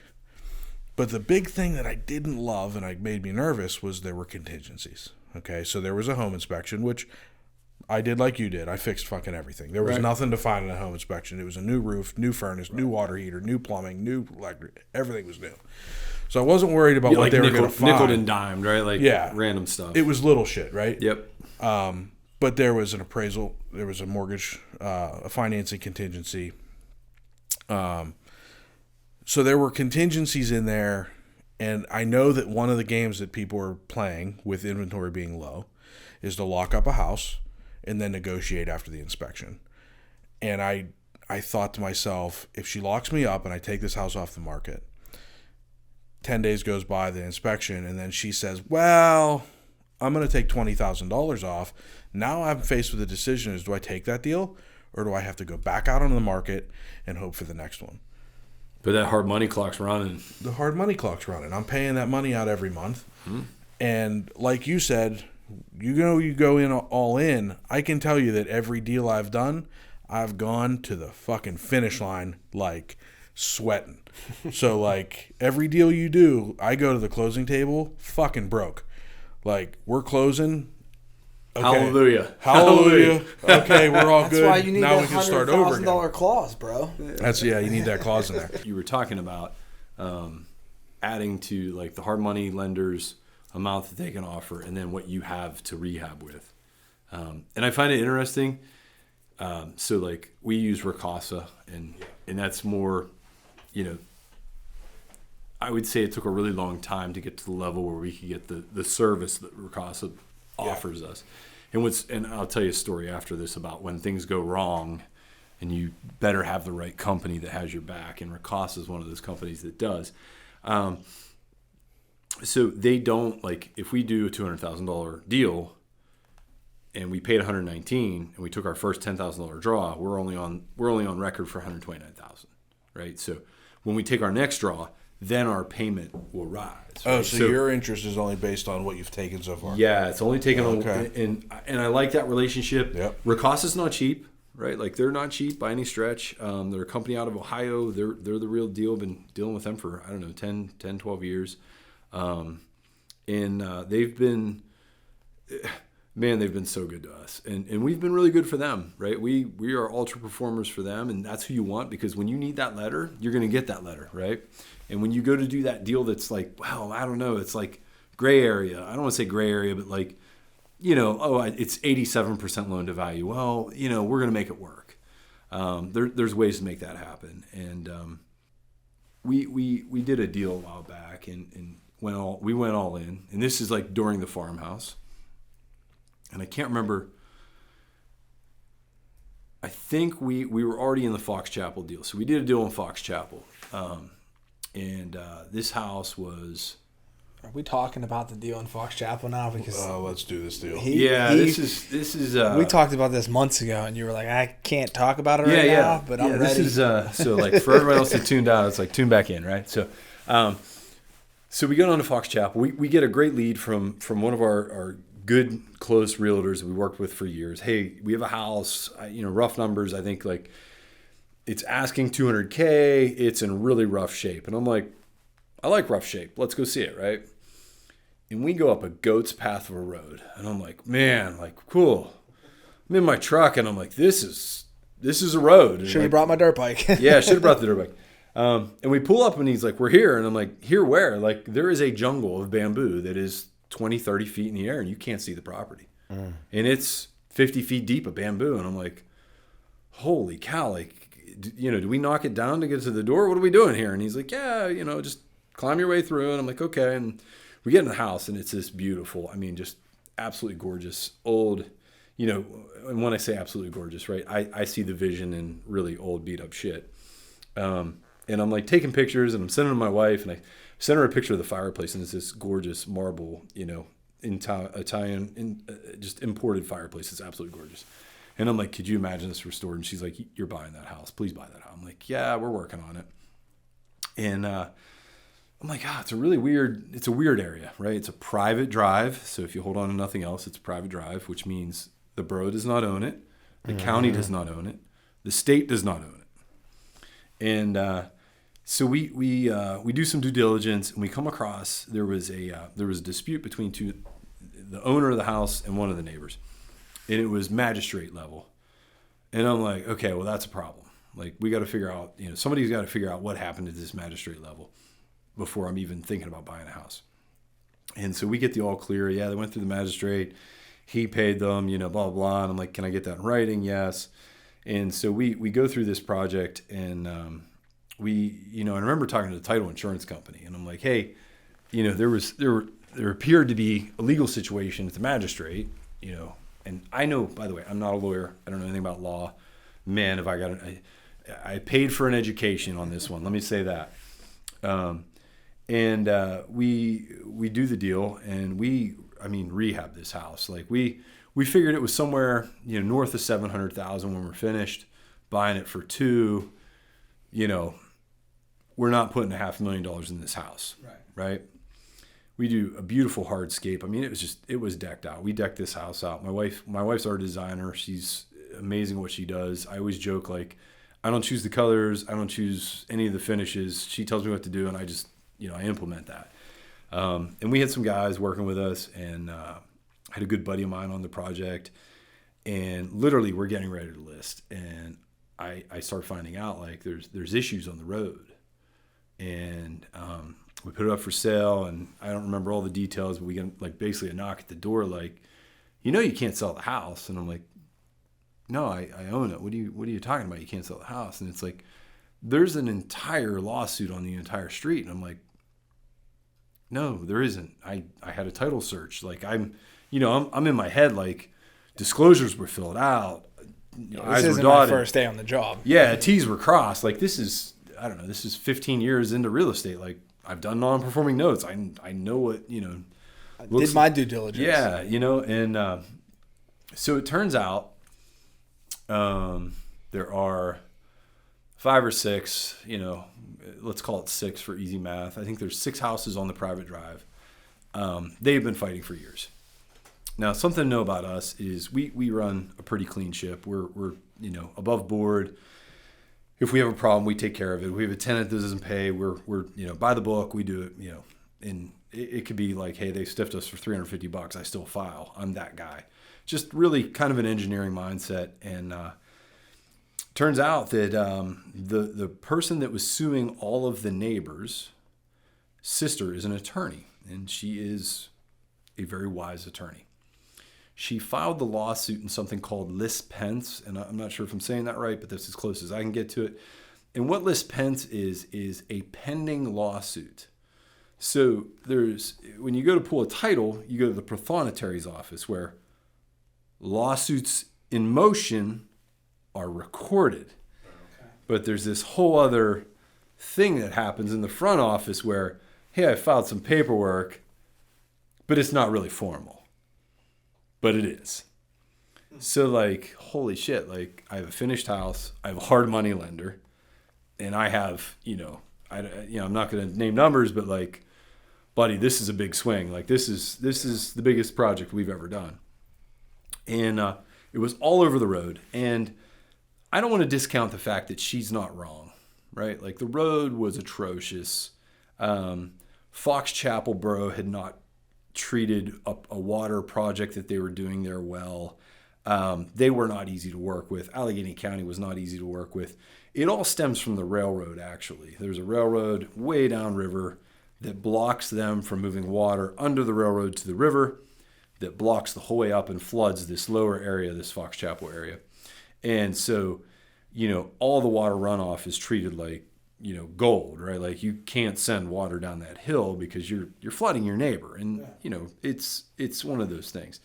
And look, we were in the worst situation I've ever been in my life. I mean, other than a health or medical situation, financially, I'm like, this is the one. Like I've always wondered, like, I wonder if we'll get, something will happen and we'll just, be a non-performing note. And this was the one. And I'm like, okay. And we held on 6 or 9 months past our due date with our hard money lender and ironed out a deal. Yeah, like meters running. Like, I mean, I made offers to neighbors of like, hey, I will pay, $10,000 a door, $60,000 to put it towards the road to get me out of this lawsuit. Like, I want out. Like, we're going to lose it all. We're going to lose the business. Hell, we might lose the house I built. Like, I'm looking down a loaded gun. There's no other way to say it. Jeez. Found out the pen is mightier than the sword that day. We went through, I can't even tell you how many hours of attorneys and due diligence and just, I mean, they had us locked up. It was a shit show. We pulled in a good contact of Jerry's that was an engineer and like, hey, and I know some road engineers. I'm pulling them down. Like, what, how do we figure this out? Like, if I had to pay for the whole road and drainage just to get me out of this, like, give me a number. Yeah. Give me the even. I want out. Like, where's the emergency door? Like you said earlier, some people just need it out. I need it out. Yeah. We had 2 offers, man. We had 2 offers come in, and we found out what we found out, and we're like, we can't do this. And both were over ask, and I think we were at like 715 at the time, or they were at ask or over ask, and it's just like, how can we not? We're hit like, a home run, dude. This is a walk-off grand slam. And the third base coach is holding you at third. Yeah, man, it's bad. And so we know what we know, and we can't. We find this all out within the span of like contracts coming in, and I mean, it was the worst. My wife's looking at me like, "What do you do?" And I'm like, "There's no playbook for this." Like, I was cutting my grass. My neighbor next door is an attorney. I started telling him some story, telling him about it. And what I love about him is he is, just down to earth guy. He's like, there's always a solution. We just got to figure it out. And why don't you have a meeting with all the neighbors, bring them in. Let's talk about a road agreement. Let's talk about a road fund. Let's talk about, these things. And we do that. And it turns out inviting 6 people with 6 different opinions to one location is a horrible strategy in negotiations. People have been pissed at each other for 10 years. Like, this has been going on for a really long time. And what I find interesting is, like, why wouldn't you just do this for your kids even? Because a lot of them had children. Right. Like, they're all living on a shitty road. Get your affairs in order. Some of them were older. We had really cool. One of the neighbors, really cool guy, loved him to death. His name was Bob. Bob was awesome. Him and his wife were excellent people, and they lived the true core, what I call true core values.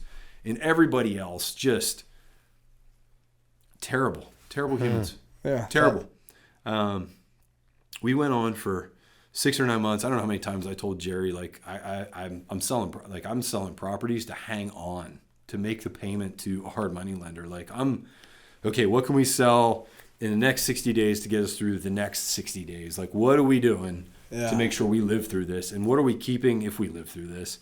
Would you cut off your arm at the elbow to make it through? Like, yeah, absolutely. So we engage Fox Chapel because they have to be involved, because there's another water maintenance project above us that's bringing water through an easement, through neighbors that signed off that all got their stuff fixed. Like, this, it's just this crazy, I don't want to say nepotism, but like just really interesting things went on. And I got to a point where the original person who had the lawsuit, and I remember telling her, I'm like, hey, I have kids. Like, we can't do this. I'm going to lose everything. Like, telling her that over the phone. Yeah. Hey, we'll set a meeting. Okay, well, she's dodging and ducking me, doesn't want anything to do this. And like, I'll never forget, I was on my way to work on a Friday, and I have to drive past Fox Chapel to my W-2 job.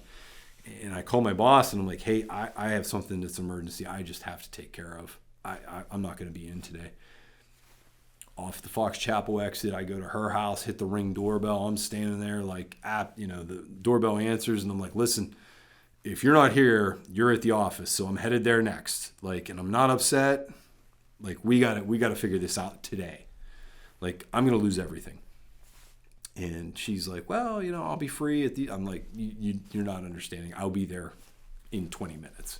Because her office is in Aspinwall, and she's an architect, and good for her for standing by her guns, because she's gonna get what she wants, which is a new road and drainage. And honestly, it's gonna increase all their home property values. Like, and we were able to parlay a deal with some folks down the road that were looking for their second home. They loved what we did. We were able to negotiate a price. We were able to put money in. Like, eventually, as I get to her office, she sends me to her sister, who's the attorney. And I'm like, look, what do I have to put in escrow? Like, what do I need to leave here to say I'm serious and I need out, because, like, you're killing a small business and you're killing a family, really. And her sister and I came to an agreement, and, basically, left, 6-figure number in an escrow account that, 2 years ago, I think we were supposed to have a road, right? And I closed 3-4 years ago. But we were able to get to a place and space where we were able to say, okay, we can close in good faith with a new buyer and insulate them from what is going on in this situation. And it's funny, because I still talk to the buyer once in a while, and they love where they live, and they love the house, and they love everything we did. And, that's great. But like, the road's still not done? So here's the fun part. Her lawsuit led to my property, another neighbor who bought and was restoring, who also didn't know that they were in this lawsuit, and the good neighbor, Bob. Like, I said, hey, I have an attorney. He's already read all the documentation. I'm further along in this. If you have interest, I'll give you his number. And so they actually did. They called, Larry Lutz is his name, Lutz and Pollock and Black, I think, up in Butler. And they called Larry, and so he's now representing 3 of the 6 clients. And that's big. One of the people on the road was an attorney who bought his house that he lives in an LLC. Really interesting. Just in case, the feds are listening. But he's fighting it, right? So he kicks off a lawsuit against her because he goes to try to sell his house. After this water project was done, Fox Chapel fixed his backyard like primo. So he's like, I'm going to sell. Well, he can't sell. Lawsuit. Like, it just, Pittsburgh goes, okay, we're consolidating all these lawsuits. And so last year in the summertime, year 3 of like, when's this going to happen?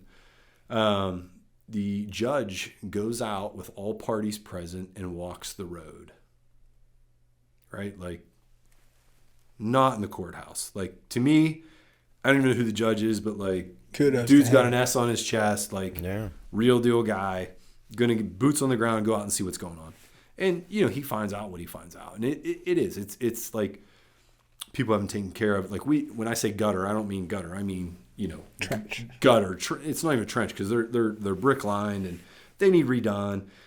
And I'm not saying that what happened wasn't wrong. How it was done could have been handled a different way. Right. And so I've been made promises that this is the year we'll get a road. It sounds like it's roughly $24,000 to $30,000 a house, which means I'll get back, 70, ideally, 60, like 70, whatever it is, right? And I still kind of feel like somehow they're going to twist that. I just, it's like, love thy neighbor, right? And be careful be careful how much you complain about a neighbor, because the next one might be worse. Right. That's it. But what blows my mind is like, Fox Chapel, it has its own premise, right? And, very, very clean cut folks, very good professional jobs, high earning individuals, and they can't figure out a road. It's mind blowing to me. On? Yeah, like, you could live your life. You can rent a skid steer and fix the fucking road. I mean, this one's a little more complicated, but it's just mind blowing to me that you guys can't come together. But I also think it's, again, not to get political, but like, the world we live in is so divisive, whether it's global or in America, because Americans think we only have our problems, right? But my W-2 business is global, and I see the problems that, great. One of my best friends is in India. We've worked together for years, and I love him like a brother. And like, some things was going on between India and Canada. I don't know if you were following any of that. And I'm like, dude, what's going on with Canada? And he's like, dude, why does our country do this? And I'm like, I don't know. Like, why does our country do what we do? So it's not that I don't have pride in the United States of America, but I just think the definition of it needs to be reexamined, and people need to realize how many men have died for us to have the opportunities to have businesses, to have things that we have, and pursue happiness. Doesn't mean you get happiness. I can tell you I wasn't happy during this period of time. Well, somebody once told me, a customer of mine said, if you want to, people always want to change the world. And it's like, just change your street. Like, help your neighbor. And if you can help your neighbor, then change the street. If you can change the street, change the block, change the town, change the city, change the state, change the world, And in this case, they couldn't even change the street. They couldn't help the street. I can tell you, I will be the catalyst to change a street in Fox Chapel. Right? Right. And technically, it's a private drive, which is a whole other set of circumstances. So, moral of the story, if you're a real estate investor and you're looking at houses on private drives, you need to ask several questions. You need to understand if there's a road agreement in place. You need to understand if there's a List Pence lawsuit waiting out there for you. There's a lot of things. Sounds like an ankle injury. It's interesting because we had, we went after the title company. We thought, this should be insurable then. Right. Man, they got great ways to write agreements, and that was a non-issue. And then we're still looking at the person that sold us the home and his family, and it's this whole like, you should have known, and it's like, how would we know? Oh, you should have knocked on doors. Well, I don't normally knock on a neighbor's door if I'm buying an off the market property, because it's very usually there's somebody else like me that they know. Is there anything in a seller's disclosure about a pending lawsuit? So there is, and that's a prime piece of evidence in the ongoing situation. I'll just say that. That was marked. No, there was no ongoing situation.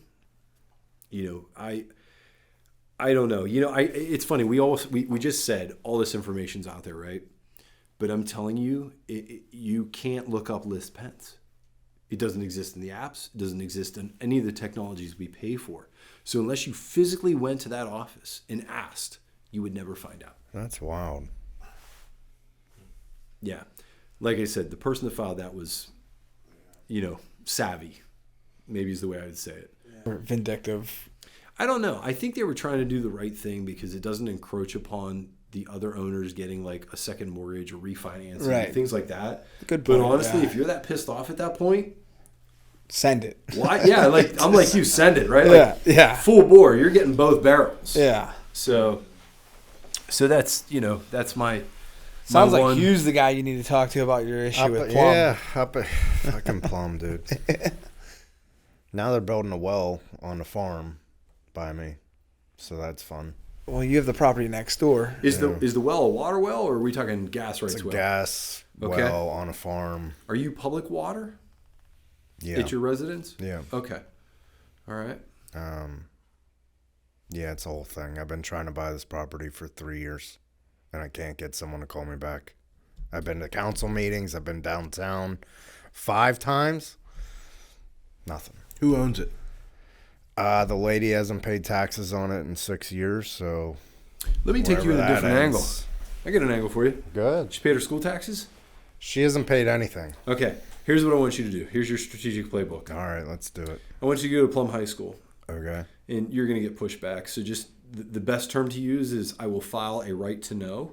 Okay. That gets everyone's attention real quick. Oh. So that's a government entity.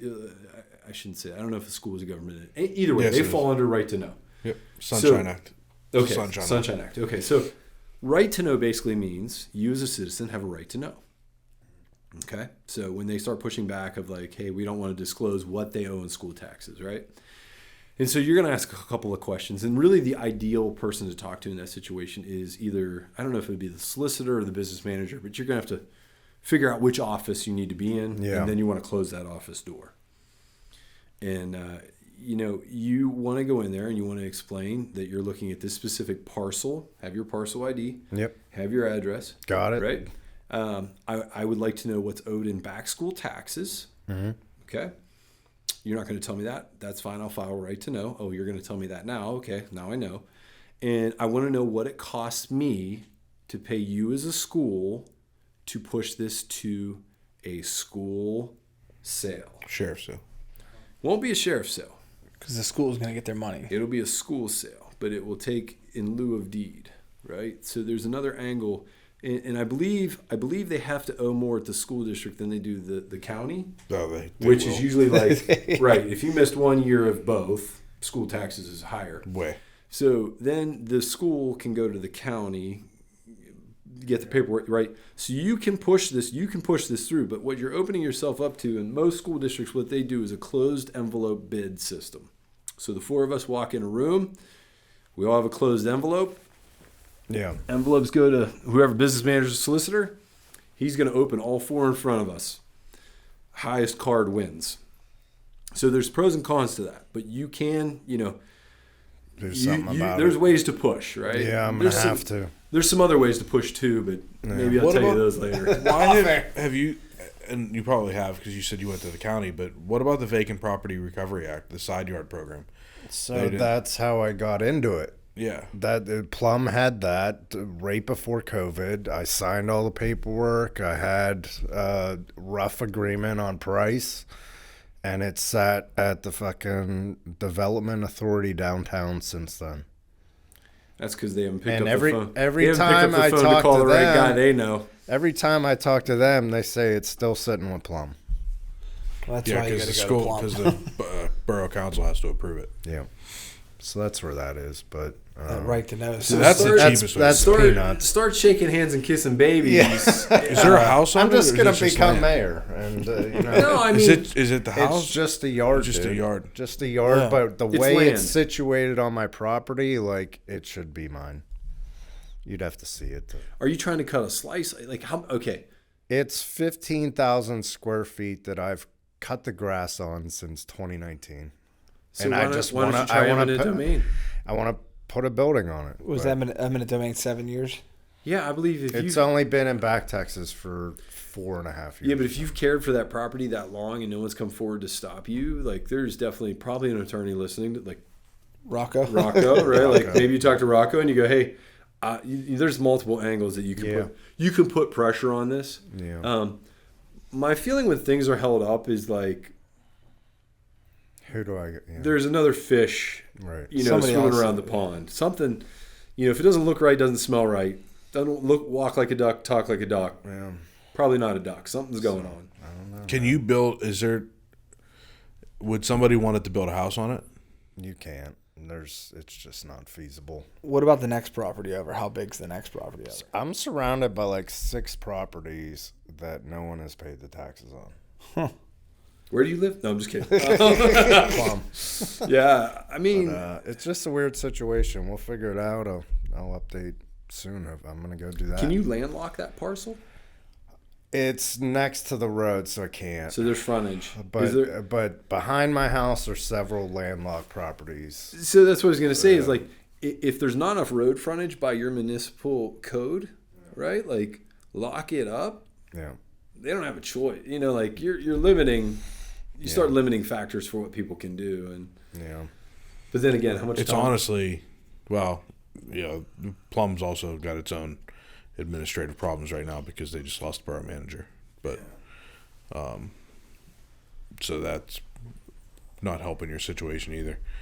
But yeah, because that vacant property recovery program takes a long time. I mean, we're years into this thing. I don't know, and I'm nowhere closer than when I started. Well, keep grinding, man. Yeah. There's walls, right? We talked about walls earlier, right? Yeah, we'll get it done. And it's just, I think there's, it's a weird situation. I would deploy, like, at some point, I've had enough and deploy all strategies. Like, school districts getting it, the county's getting it, right? Like, well, there's another strategy too with what you said with the sheriff's sale, and it probably isn't good for what you're trying to say, but a lot of people don't realize that if there's a house that is sitting on your block or anywhere in town, and you want it, if they're behind in taxes, you can actually approach the school district or municipality, and a lot of municipalities or school districts will allow you to push it to sheriff's sale. So the way it works is there's a cost factor to push a property to sheriff's sale. It's like probably about $4,000, but you would have to put the money up and pay for it to go to sheriff's sale. But the way a sheriff's sale works is the minimum amount of money that property is going to sell for is the cost of the sheriff's sale. So that $4,000. Yeah. And typically there's 2 cycles to a sheriff's sale. So the first sheriff's sale, so if that property, say there's $40,000 worth of back taxes, they'll start the auction at what's owed plus the cost. So $44,000 in this example. If nobody bids, which happens a lot, then it doesn't sell. It goes back on the list for the following month at $4,000. And then whatever it sells for, say it sells for 10, 4 of it goes to whoever paid to send it to sheriff's sale. The rest of it gets divvied up proportionately to the different municipality, the county, the municipality, and the school district, and they get something to go toward that tax debt. But then whoever buys that property, even though they only paid $10,000 or whatever, that they get it free and clear of all encumbrances. It's their property. Okay. So little known fact at Allegheny County, and I've witnessed this firsthand. So let's say in your example, 44,000, right, was the number. So when the sheriff says 44,000 and the room's quiet, you could say $4,001. He has to consider it. And I've seen properties sell. For pennies. Like, they owed $130,000. $36,000 sold. Yeah. Right? So you're saying that if it started at $44,000 and you said $4,001, they can, you have to have the chutzpah to put your hand up in that room and throw your number out. Right? And then you have online now. Have you been on one lately? Since COVID, it's all on Teams. You can't even go. I always thought about I went down to many Allegheny County sheriff's sale. Most of the majority ones to learn first, right? Because there's a lot of education, right? Yeah. Do you have to take 10% with you? Yeah. And I'm so it's either. So now they're all virtual. There is no in-person sheriff sales in Allegheny County. Really? It's all in a Teams meeting. They send out a link every month, and you do join virtually. I need to jump on that. It's cool. Yeah. You register, and then you get a link like the day before or whatever, and you click and you join, and you have a bidder PIN number. And then when you want to bid, you put in your PIN number and your price. And there's somebody sitting there just keeping track of the bids.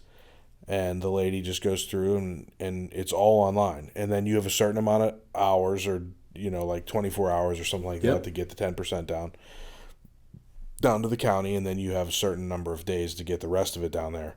And it's not long. I used to sit down there with like 200 people in a room, and I have like 10 grand in my pocket cash because I didn't know an attorney that would write me that check. And I'm thinking like, and I'm looking at the room, not much different than me. If I jumped everybody in this room right now. There's $1 million in cash sitting in this room, like, and whether it gets deployed today or not is interesting. It's interesting. It's cool to see. Yeah. It's fun to I've never bought anything from there, but I've watched quite a few of them, and man, it's interesting to see. And I just so you have access to the property list beforehand. And so you can, look up the houses and kind of do your research and, figure out which ones you want to look at. And sometimes it can be frustrating because you can be sitting on that fucking call for 3.5 hours waiting for them to get to your house. And then they go, we're going to continue that one. We're going to come back the next month. And you're like, son of a bitch. Right. I just wasted 3.5 hours of my life. And there's no rhyme or reason. Like, there's a list. But they sometimes they get through them quick. Sometimes it's literally like an 8-hour fucking sheriff's sale. It takes forever. So you're on there, man, waiting. Yeah, I used to spend like 4 hours. I used to watch that religiously, and what I found really interesting was there were 2 attorneys, and I have an Excel sheet with like their names, and I would watch them, and they would only buy properties over $200,000. Like.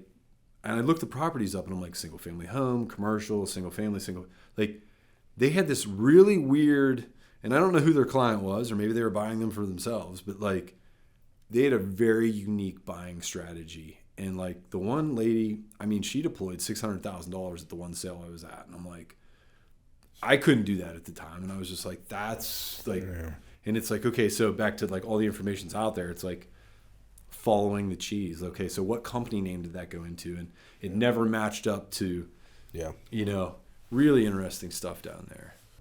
Is there a way to use hard money in a sheriff's sale?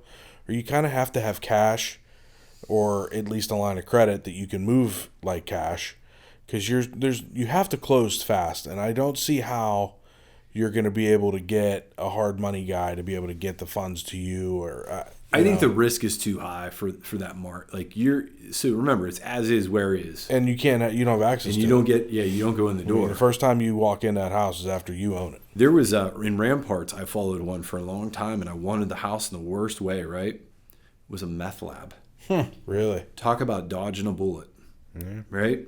Turned out talked to the neighbors like. We were doing another one of the Ramparts, and I ran into a neighbor, and I was like, oh, yeah, I was going to buy the one over there. And he's like, that was a meth lab. And I'm like, what? And he's like, yeah, Google.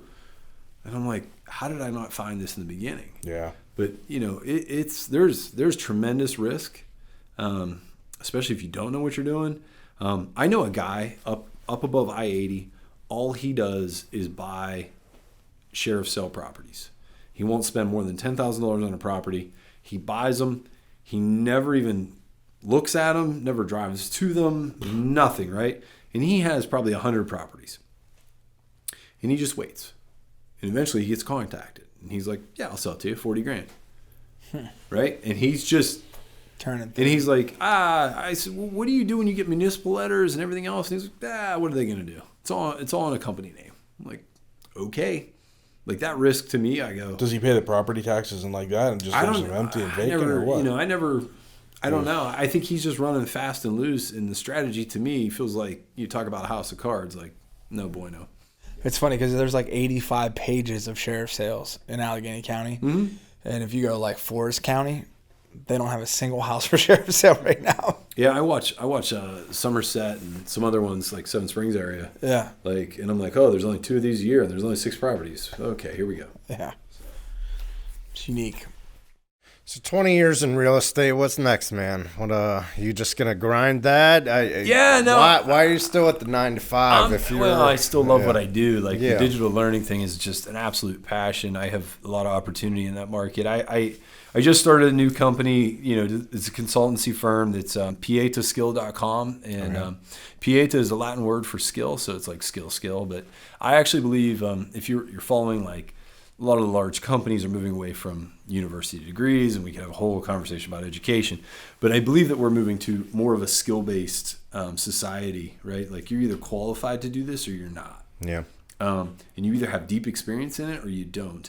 And so I'm in the process right now of writing a course for learning management systems, how to purchase them, how to manage them, how to negotiate that contract, like every aspect of 20 years of knowledge of learning management systems. So I'm writing a course on that. I'm going to deploy it. It's going to be super cheap, $100. There's probably 10,000 LMS administrators or people that are buying these systems. And I look at the upside of that and I go, okay, I'm willing to give up my IP and what I know for 20 years so that it makes the world a better place for those that may be entering into some of these agreements.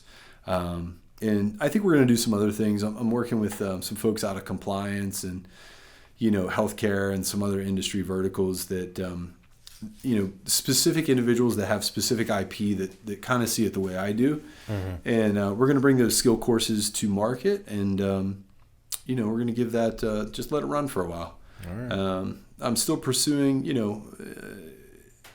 there's definitely opportunity in learning and development still, but I don't think I'll ever get away from real estate. It's just a passion. We love architecture. We love renovation. We love making things our own. And my wife has a pretty unique style, so keep capitalizing. When we first met, you had a unique way of waking up. You had, could you share that a little bit? You had an app that you would log into. Yeah. I found we've talked a lot about routines, and there's a discipline here with entrepreneurs. Yeah. So it was interesting to me. I was one of the first Pavlok. It's Pavlok, I believe. Pavlok.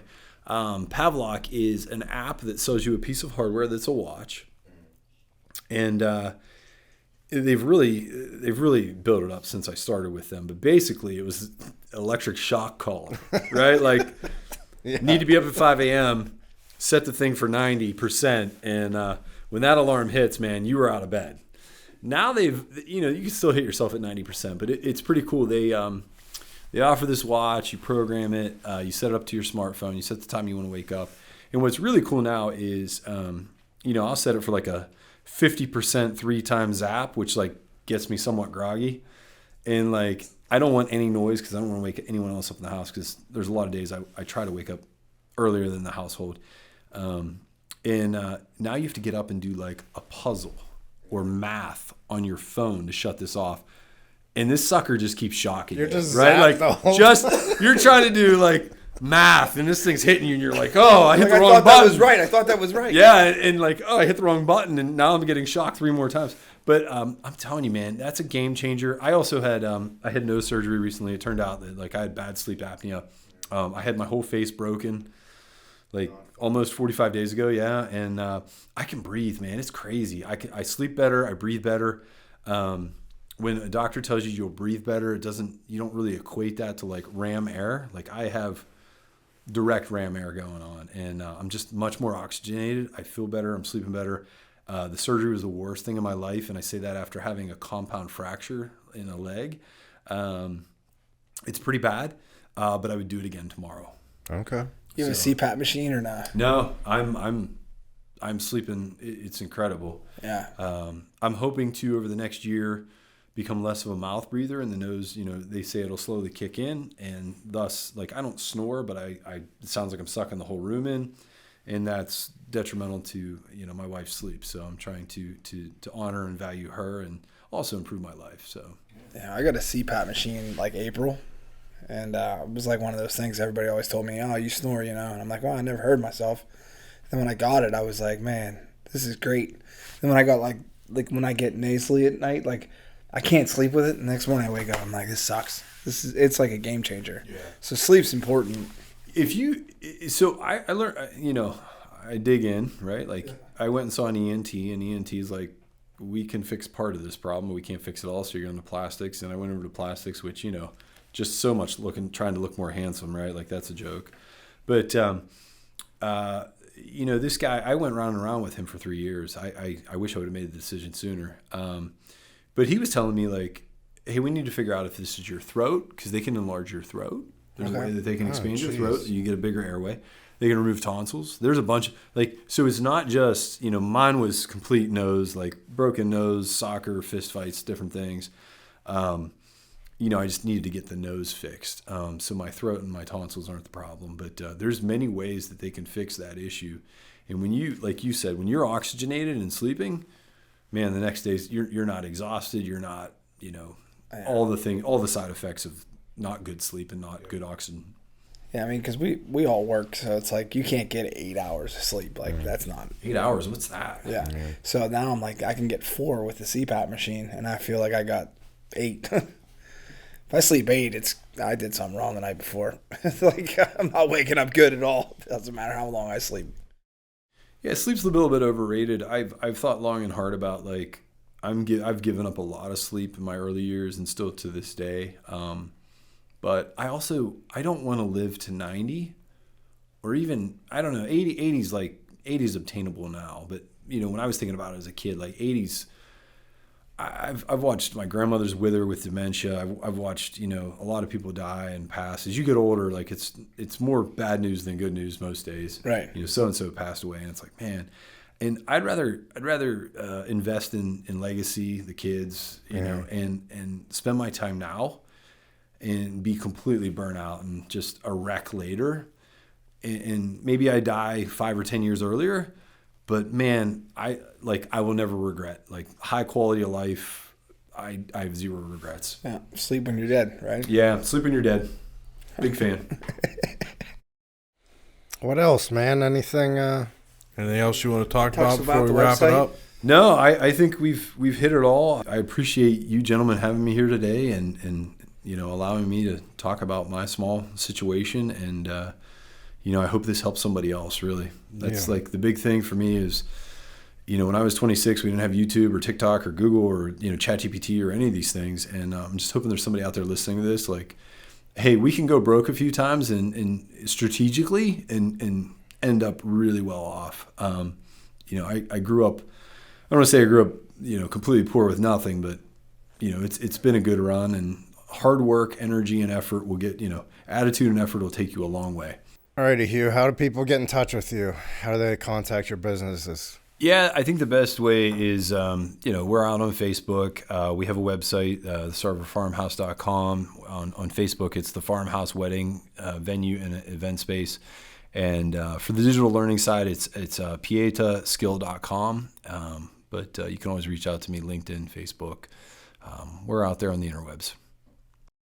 Yeah, I mean, I met you, it was probably a month or 2 ago at this point, and just kind of not blown away, but you do a lot of things that I want to do. So it was nice to meet you then and pick your brain a little bit and sit down with you tonight. So it's been good for me, man. Appreciate it. I appreciate you.